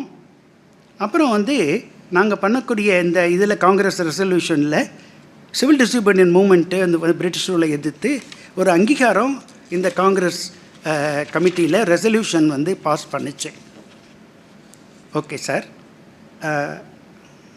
ஸோ இதுவும் அதே மேட்ரு தான் வருது, ரெப்படிட்டிவாக இருக்குது. குவிட் இந்தியா விட்டுருவோம். இதுக்கு அடுத்தது காந்தி வந்து இன்ஸ்ட்ரக்ஷன் கொடுக்குறாரு, நீங்கள் ஒவ்வொருத்தரும் எப்படி போராட வேண்டும் என்பதற்காக. ஃபஸ்ட்டு கவர்மெண்ட் சர்வெண்ட்டை கூப்பிட்டு சொல்கிறாரு, எல்லா கவர்மெண்ட் சர்வெண்ட்டும் ரிசைன் பண்ணாதீங்க. ரிசைன் பண்ணிங்கன்னா போச்சு. Don't resign. நீங்கள் வந்து காங்கிரஸ் கட்சிக்கு உங்களுடைய லாயல்ட்டியை வைங்க, அரசாங்கத்துக்கு லாயல்ட்டியை வைக்காதீங்க, பிரிட்டிஷ் அரசாங்கத்துக்கு வைக்காதீங்க, என்னன்னாலும் நாங்கள் பார்த்துக்குறோம் அப்படின்னு சொல்கிறாரு. சோல்ஜர்ஸுக்கு என்ன சொல்கிறாரு, be with the army but refrain from firing on compatriots. நீ வந்து ஆர்மியில் இரு, நம்ம ஊருக்காரனை சுட்டுறாதடா அப்படின்னு சொல்கிறாரு. வெள்ளைக்காரனை சுடுன்னு சொல்லலை, நம்ம ஊருக்காரனை ஷூட் பண்ணிடாத. விவசாயிகளுக்கு என்ன சொல்கிறாரு, நீ வந்து வரியெல்லாம் கொடுக்கணும்னா உன்னுடைய லேண்ட்லார்டுக்கு வரி கொடு, ஆனால் அந்த ஜமீன்தார் வந்து வெள்ளைக்காரனுக்கு எதிரானவனாக இருந்தால் வரியை கொடு, வெள்ளைக்காரனுக்கு அடிவரடியாக இருந்தான்னா வரி கொடுக்காத அப்படின்னு சொல்கிறார். கடுமையாக சொல்கிறார். ஸ்டூடெண்ட்ஸை சொல்கிறாரு, விரும்புனீங்கன்னா பள்ளிக்கூடத்தை விட்டு வந்துருங்கடான்னு சொல்கிறாரு. எனக்கு அதில் ஒப்புதல் கிடையாது. ஆனால் அப்படி வந்த பலர் தான் பெரிய தலைவர்கள் ஆயிருக்கிறாங்க, கல்லூரியை விட்டு வந்தவங்க, பள்ளியை விட்டு வந்தவங்க. அடுத்து பிரின்சஸில் பார்த்து, இளவரசர்களை பார்த்து சொல்கிறாரு, நீங்கள்லாம் மக்களை சப்போர்ட் பண்ணுங்கள், அவங்கள நல்லா வச்சுக்கோங்க அப்படின்னு சொல்கிறார். அப்புறம் பிரின்ஸ்லி ஸ்டேட்ஸில் இருக்கிற ராஜாக்கள் ஆளுகைக்கு உட்பட்ட மாநிலங்களில் இருக்கிற மக்களை பார்த்து சொல்கிறாரு, உங்கள் ரூலர் வந்து பிரிட்டிஷ்காரனுக்கு எதிர்த்தாப்பில் இருக்கிறவனாக இருந்தால் அவனை நீங்கள் சப்போர்ட் பண்ணுங்கள். அவன் வெள்ளைக்காரனுக்கு வந்து சப்போர்ட் பண்ணுறவனாக இருந்தால் நீங்கள் அவனுக்கு வந்து அடிமையாக இருக்காதீங்கன்னு சொல்கிறாரு. நிறைய ராஜாக்கள் சார், மிகப்பெரிய ராஜா வந்து அவர் பீகாரில் தர்பங்கா மகாராஜா, பெரிய மாநிலம், ஒரு அவ்வளோ பெரிய மாநிலத்தில் அவ்வளோ எல்லை உண்டு தர்பங்கா மகாராஜாவுக்கு. எல்லோரும் குதிரை போட்ட சாரட்டில் தான் வருவாங்க. ஆனால் தர்பங்கா மகாராஜா யானை வச்ச சாரட்டில் வருவார். அவர் எங்கே போனாலும் வந்து கங்கை தண்ணியை தான் கொண்டு போவார். கங்கை நதியே அவருக்கு அவ்வளோ சொந்தமாக இருந்தது. அவரே வந்து வெள்ளைக்காரங்களை எதிர்த்து இருந்த ஒரு பெரிய ஜமீன்தாராக ராஜாவாக இருந்ததாக நம்ம பார்க்குறோம். இது மாதிரியான விஷயங்கள் நடந்துக்கிட்டே இருக்குது. Okay sir. அப்புறம் வந்து யூத்துலாம் பார்த்திங்கன்னா, இதுக்கு முன்னாடி நடந்த வெள்ளையனே இந்த ஒத்துழையாமை இயக்கத்தில் யூத் ரொம்ப வரலை. நடுத்தர வர்க்கத்தினர் கொஞ்சம் பெரியவங்க தான் இருந்தாங்க. இதில் யூத் நிறைய மேசிவாக பார்ட்டிசிபேட் பண்ணாங்க. ஒர்க்கர்ஸ் வந்து கொஞ்சம் லாங் ஸ்ட்ரைக்லாம் பண்ண ஆரம்பித்தாங்க. அப்புறம் பெண்களுடைய பங்களிப்பு ரொம்ப பெரிய லெவலில் இதில் இருந்ததை பார்க்குறோம். ஏன்னா போராட்டத்தில் சுச்சைதா கிருப்பலானி ஒரு பெரிய லேடி. அவங்க வந்து கிருப்பலானியுடைய ஒய்ஃபு. அந்த அம்மா பெங்காலி, யூபி சீஃப் மினிஸ்டராக பின்னாடி இருந்தாங்க. உஷா மேத்தா மேடம், அருணா ஆசஃப் அலி, இவங்க எல்லாமே வந்து விமனாக வந்து இதில் வந்து பார்ட்டிசிபேஷன் இருந்ததை பார்க்குறோம். அப்புறம் விவசாயிகள், யூபியில் பீகாரில் விவசாயிகளுடைய பங்களிப்பு இருந்தது, ஜமீன்தார்கள் இருந்ததை பார்க்குறோம். இது எல்லாமே வந்துகிட்டே இருக்குது. Okay sir. இதுக்கு இடையில் அவன் என்ன பண்ணுறான், பிரிட்டிஷ் பீப்புள் என்ன பண்ணுறான்னு பார்த்தீங்கன்னா, எல்லாத்தையும் ஓவர் நைட் அரெஸ்ட் பண்ணான் சார். சப்ரஸ் பண்ணான், அடி மிதி, நிறைய பேரை கொன்னான். அவன் கொன்னது வந்து 1,00,000 பேர் அரெஸ்ட் பண்ணியிருக்கான். ஏறக்குறைய 10,000 பேருக்கு மேலே இறந்து போட்டாங்க. அவனுடைய ரிப்போர்ட் 10,000 அப்படின்னா 20,000-30,000 பேருக்கு மேலே இறந்து போயிருப்பாங்க. எல்லா ப்ரிசன்ஸும் ஃபுல்லாக ஆயிடுச்சு.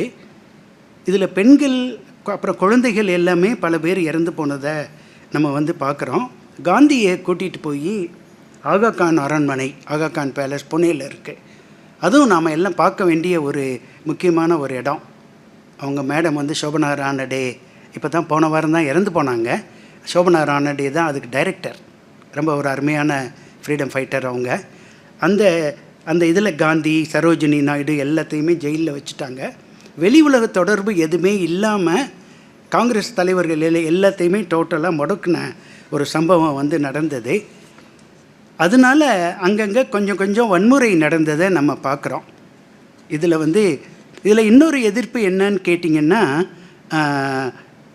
லீக் வந்து முஸ்லீம் லீக் வந்து கொஞ்சம் அவங்க என்ன இந்த போராட்டத்தில் ஈடுபடலை என்ன அப்படின்னு கேட்டிங்கன்னா, நீ வந்து எனக்கு வந்து நாட்டை பிரித்து கொடுத்துட்டு அப்புறம் நீ நாட்டை விட்டுட்டு போ, எங்களுக்கு ஒரு தனி நாடை கொடுன்னு ஜின்னா வந்து இதை வந்து கேட்டதை பார்க்குறோம்.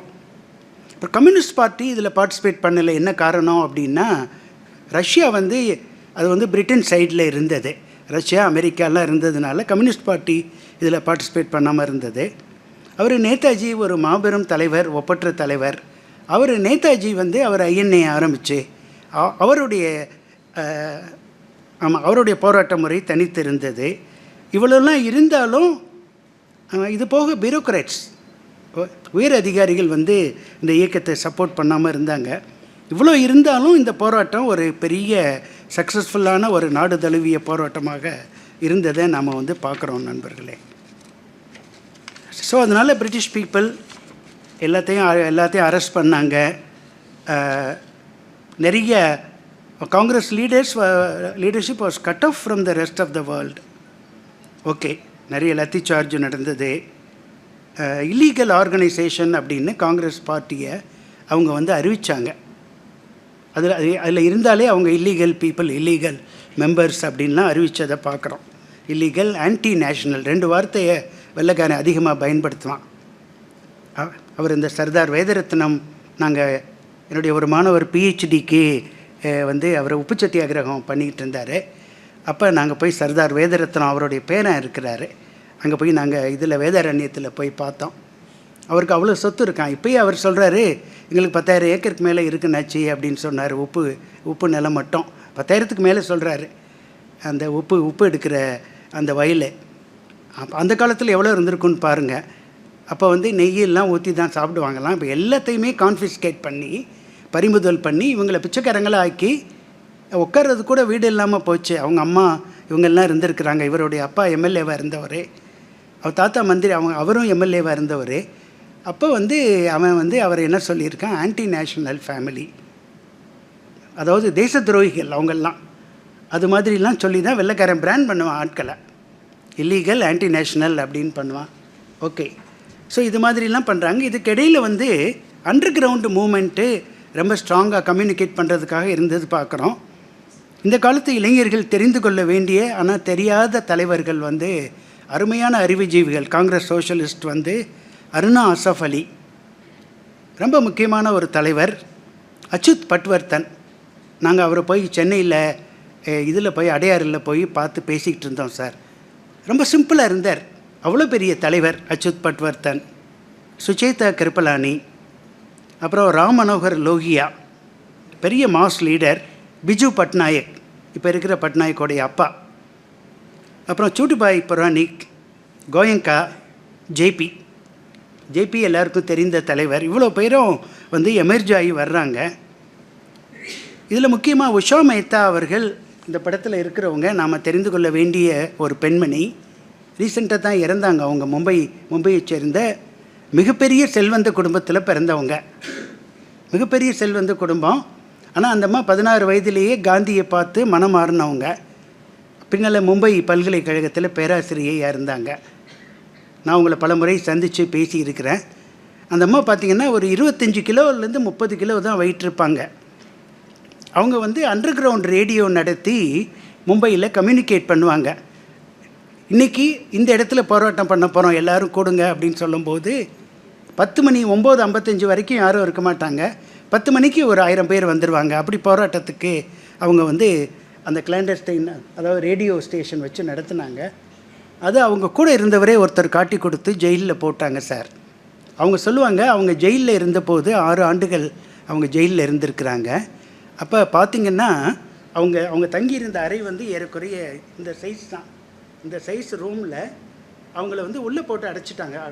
உள்ளே அடைச்சிடுவாங்க சார். அதுக்குள்ளேயே அவங்க உட்காந்துருக்கணும். காலையிலேருந்து மாலை வரைக்கும் உட்காந்துருக்கணும். மாலையில் ஒரு தட்டு உள்ளே வரும், அதில் இருக்கிற உணவை அவங்க சாப்பிட்டுக்கிறணும். காலையில் அதாவது உள்ள ஒரே ஒரு மண் சட்டி ஒரு தட்டு தான் இருக்கும். அவங்க காலையில் எழுந்து அந்த மண் சட்டிக்குள்ளேயே யூரினேட் பண்ணி வச்சுக்கிறணும். மண் சட்டியில் அந்த சட்டியை கொண்டு போய் கொட்டிட்டு அப்புறம் அப்ளூஷன்ஸ் எல்லாம் முடிச்சுட்டு வருவாங்க. நம்பர் 2 இதெல்லாம் முடிச்சுட்டு வேகமாக ஓடியாரணும். அதே மண் சட்டியை கழுவிட்டு, சோப்பு கிப்பெல்லாம் கிடையாது, அந்த சட்டியை தான் வச்சுக்கிறணும். அதில் தான் தண்ணி ஊற்றி குடிச்சுக்கிறணும். இப்படி ஒரு 6 ஆண்டுகள் அவ்வளோ பெரிய கோடீஸ்வரி அந்த அம்மா வந்து அவங்க ஜெயிலேயே இருந்தவங்க. அதனால் என்ன ஆயிடுச்சுன்னா ஃபுட் பாய்சன் ஆயிடுச்சு அவங்களுக்கு. ஒன்றும் சாப்பிட முடியாது அவங்களால. ஒரு சின்ன ஸ்ட்ரா மாதிரி வச்சு லிக்விடாக ஒரு அரிசி கஞ்சி ஒரு பழச்சாறுகள் தான் குடிச்சிக்கிட்டே இருப்பாங்க. அதோடு சர்வை பண்ணியிருந்தாங்க. கீன் இன்டெலெக்சுவல் நெட்டுன்னு ஒரு எக்ஸாம் இருக்குது. அந்த நெட் எக்ஸாம் நடத்தும்போது அவங்க தான் எங்களுக்கு காந்தியன் தாட்டுக்கு சீஃபாக இருந்தாங்க. நான் போகும்போது என்னை அவங்க தான் இன்டர்வியூ பண்ணி எனக்கு அவங்க அவார்டு கொடுத்தாங்க. அவ்வளோ அருமையான லேடி, ரொம்ப பெரிய ஒரு உஷா மேத்தா. ஷி பாஸ்ட் அவே. அவங்களுக்கு நேரு வந்து கவர்னர் பதவி கொடுத்தாரு. வேறு என்ன பதவி வேணுங்க, மந்திரி பதவி வேணுமான்னா ஒன்றுமே வேணான்ட்டாங்க. எதுவும் வேணான்னு சொல்லிவிட்டு ஒரு சாதாரண ஒரு பேராசிரியையை மும்பை பல்கலைக்கழகத்தில் சம்பளம் வாங்காத ஹானரி ப்ரொஃபஸராக இருந்தாங்க. இது மாதிரி தலைவர்கள் வந்து நம்ம உருவானதை பார்க்குறோம். அண்ட் ஃபைனலி இந்த குவிட் இண்டியா மூமெண்ட்டோடைய வெற்றி என்ன, சிக்னிஃபிகன்ஸ் என்னன்னு கேட்டிங்கன்னா, ஹெவி ஹேண்டட் சப்ரஷன் இருந்தாலும், அதிகமான தாக்குமுறை அடி இருந்தாலும், மக்கள் வந்து அதையும் எதிர்த்து போராட்டத்தில் ஈடுபட்டதை பார்க்குறோம்.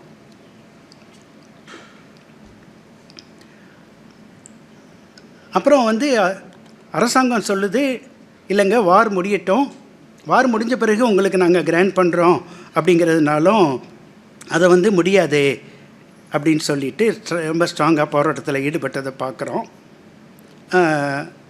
இந்த போராட்டம் மக்கள் மத்தியில், மக்கள் மனதில் ஒரு பெரிய ஒரு நல்ல எண்ணத்தை விதைச்சிருச்சு. வெள்ளைக்காரெல்லாம் வெளியே போகணும், அதுக்கு முன்னாடி எப்படி இருந்தால் என்ன, ராமனாண்டா என்ன, ராவணனாண்டா என்னங்கிற எண்ணம் பாதி பேர் மனத்தில் இருந்தது. இந்த போராட்டம் வந்த பிறகு நமக்குன்னு நாடு வேணும், நாம் நம்மளை ஆண்டுக்கிறலாம் அப்படிங்கிற போராட்டத்தில் ஈடுபடாதவங்க கூட அப்படி நினைக்க ஆரம்பிச்சிட்டாங்க. அப்புறம் இதில் பொதுமக்களுடைய முறையில் ரொம்ப கேர்ஃபுல்லாக ரொம்ப நல்லா இருந்ததை பார்க்குறோம். அதனால் இந்த போராட்டம் தான் நாம் நடத்தின இறுதி போராட்டம். அப்புறம் பின்னால் நடந்த வரலாறு நமக்கு தெரியும். அந்த 2 நேஷன் தியரி, நாட்டை பிரித்தது, பல விஷயங்கள் நடந்தது. அதை ஒட்டி நடந்த இந்து முஸ்லீம் கலவரங்கள் அது வேறு. ஆனால் இந்த போராட்டம் அந்த பிரிட்டிஷ் ஆட்சியாளர்களுடைய காஃபினில் ஃபைனலாக அடித்த ஒரு ஆணி அப்படிங்கிறத நம்ம தெரிஞ்சுக்கிற வேண்டி இருக்குது. ஒரு பெரிய ஒரு மக்கள் எழுச்சி போராட்டம். நம்ம காலத்தில் இது மாதிரி ஒரு போராட்டம் இல்லை. ஒருவேளை போராட்டம் நடந்திருந்தால் நம்மள எத்தனை பேர் அந்த போராட்டத்தில் நாம் ஈடுபட்டிருப்போம். அவர் ஐயா மாயாண்டி பாரதி இருந்தார். அவர்கிட்ட நிறைய பேர் அவரோட பார்த்து பழகினவங்க இருந்திருப்பீங்க. பழகினவங்க ஒரு அருமையான மனிதர்.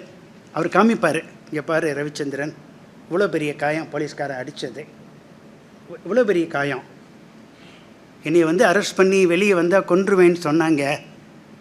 ஏறினேன் மீனாட்சியம்மன் கோயில் மேலே ஏறிட்டார். ஏறி மேலே கொடியை, தேசிய கொடியை கட்டிட்டு வந்துட்டார். இப்போ எவ்வளோ தைரியம் இருந்திருக்கும்னு நினச்சி பாருங்கள். அஹிம்சை வீரருங்கிறவர் பயந்தாங்கொலி கிடையாது. அவ்வளோ தூரம் மேலே ஏறி கொடியை கட்டிட்டு வந்தவர். அவர் அருமையான தலைவர், அருமையான தியாகி. அது மாதிரிலாம் இப்போ நிறைய நமக்கு ரோல் மாடல்ஸ் நம்ம சமுதாயத்தில் இல்லாமல் போயிட்டாங்க. அஃப்கோர்ஸ் ரொம்ப ரொம்ப மது பழக்கம், அந்த பழக்கம்லாம் ரொம்ப அதிகமாக, வன்முறை பழக்கம் அதிகமாக இருக்கிறத பார்க்குறோம்.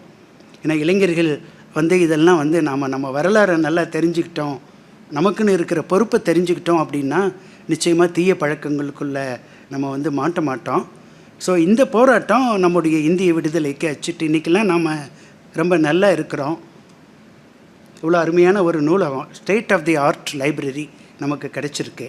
அதெல்லாம் கிடைக்கிறது அப்படின்னா எவ்வளவோ பேர் தியாகம் பண்ணி, எவ்வளவோ பேர் உயிர் தியாகம், அப்புறம் நிறைய கஷ்டங்கள் எல்லாம் அனுபவித்து இருந்ததுனால தான் இன்றைக்கி நாம் நல்லா இருக்கோம் அப்படின்னு நான் நினைக்கிறேன். அந்த வகையில் இந்த ஆகஸ்ட் புரட்சி ஒரு முக்கியமான ஒரு பங்களிப்பை செய்த இயக்கம் என்பதை உங்களுக்கு தெரிவித்துக்கொள்ள விரும்புகிறேன். ஸோ இது காந்தி இறந்த படம். இதுக்கு அடுத்த படம் சார். இதுவும் அவர் இறந்த ஒரு நல்ல தலைவருக்கு கிடைக்கக்கூடிய ரிவார்டு.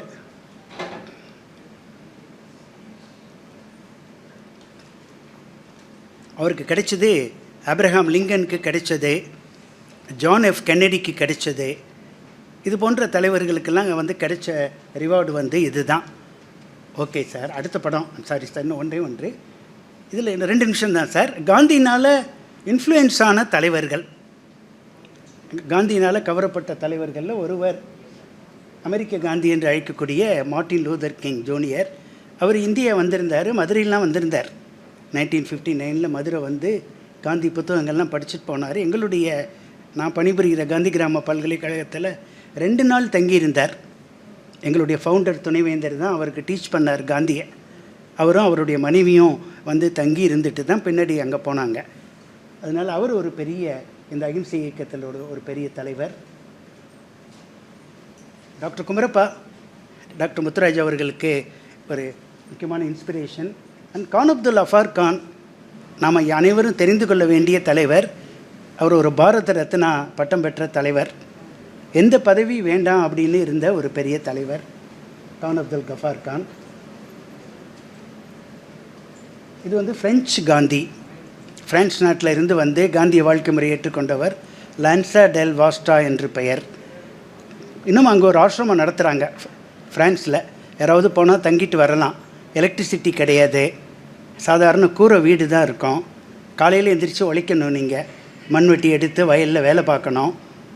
இயல்பான வாழ்க்கை, இயற்கை முறை வாழ்க்கை, யோகா அதெல்லாம் இருக்கும். அதோடைய ஃபவுண்டர் இவர், ஃப்ரெஞ்சு காந்தி. இது ஒரு ஜப்பானிய Gandhi, reverend Fuji Guruji, Japanese Gandhi என்று பெயர். 100 ஆண்டுகள் வாழ்ந்தவர். கோர்ஸ் நெல்சன் மண்டேலா, அவர் ஒரு பெரிய தலைவர். 26 ஆண்டுகள் ராபின் ஐலேண்டில் உள்ளே சிறைச்சாலை தனிமைச் சிறையில் இருந்தவர். ஆனால் வெளியே வந்து யாரையும் குறை சொல்லலை, ஒரு பெர்வர்ட்டாக இல்லை, ரொம்ப ப்ரோஆக்டிவ் பர்சன். Okay sir. அடுத்து டாக்டர் அரியரத்னே, ஒரு மிகப்பெரிய ஒரு தலைவர். அவர் வந்து அரசியலில் ஒரு குழப்பம் வந்தபோது அவரை தான் ஜனாதிபதியாக கூப்பிட்டாங்க இலங்கையில். நான் அப்போ இலங்கையில் இருந்தேன். இலங்கை போயிருந்தபோது அவருடைய இயக்கத்தில் நாங்கள் தங்கியிருந்தோம். அவரை வந்து பிரசிடெண்ட்டாக கூப்பிட்டாங்க. இப்போ யூனுஸ், முகமது யூனுஸ் அங்கே இப்போ பங்களாதேஷில் ஆன மாதிரி இவரை நான் அரசியலுக்கு வரமாட்டேன்னு சொல்லிட்டார். சிங்களீஸ் புத்திஸ்ட் இவர், பெரிய தலைவர். அங்கே வந்து சர்வோதய இயக்கம் வச்சு நடத்துகிறாரு. ரீசெண்டாக இறந்தார், 1 மாதம் 2 மாதத்துக்கு முன்னாடி தான் இறந்து போனார். இந்த அம்மா வந்து இந்தோனேஷியாவில் இருக்கிற இந்தோனேஷியன் காந்தி. பாலி தீவு நம்ம எல்லோரும் போய் பார்க்க வேண்டிய ஒரு தீவு. ரொம்ப பணத்தை பேங்க்கில் போட்டு வைக்காதீங்க, செலவு பண்ணுங்கள், ட்ராவல் பண்ணுங்கள், போய் ஜாலியாக சுற்றிட்டு வாங்க. பாலி ஐலேண்டு வந்து உலகத்துடைய சொர்க்க பூமி. அங்கே ஒரு ஆசிரமம், காந்தி பேரில் ஆசிரமம் வச்சு நடத்துகிறாங்க. நான் அங்கே 1 வாரம் அங்கே தங்கியிருந்தேன். அந்த அம்மா கூட அந்த கேம்பில் போய் தங்கியிருந்தேன். அவங்க ஒரு அருமையான பெண்மணி. காந்தி புக்கெல்லாம் மொழிபெயர்த்திருக்காங்க, ஆட்டோபயோகிராஃபியை பாலினீஸ் லாங்குவேஜில். ஹிந்து, ஏன்னா அந்த நாட்டில் 1% ஹிந்துஸு, 98%க்கு மேலே முஸ்லீம்ஸு. அவங்க அதை வந்து நல்ல மொழிபெயர்த்த ஒரு பாலி தீவு, Indonesia Gandhi. Okay sir. Of course அவங்க ஆங் சான் சூக்கி வீட்டு சிறைச்சாலையில் இருந்தவங்க இடையில பெயரை கெடுத்துக்கிட்டாங்க ஒரு சில தவறுகள் பண்ணி. இது மிஸ்டர் அக்கினோ, ஃபிலிப்பைன்ஸ் நாட்டில் பெரிய புரட்சி இயக்கத்தை ஏற்படுத்தினவங்க. Okay sir. Thank you friends, thank you.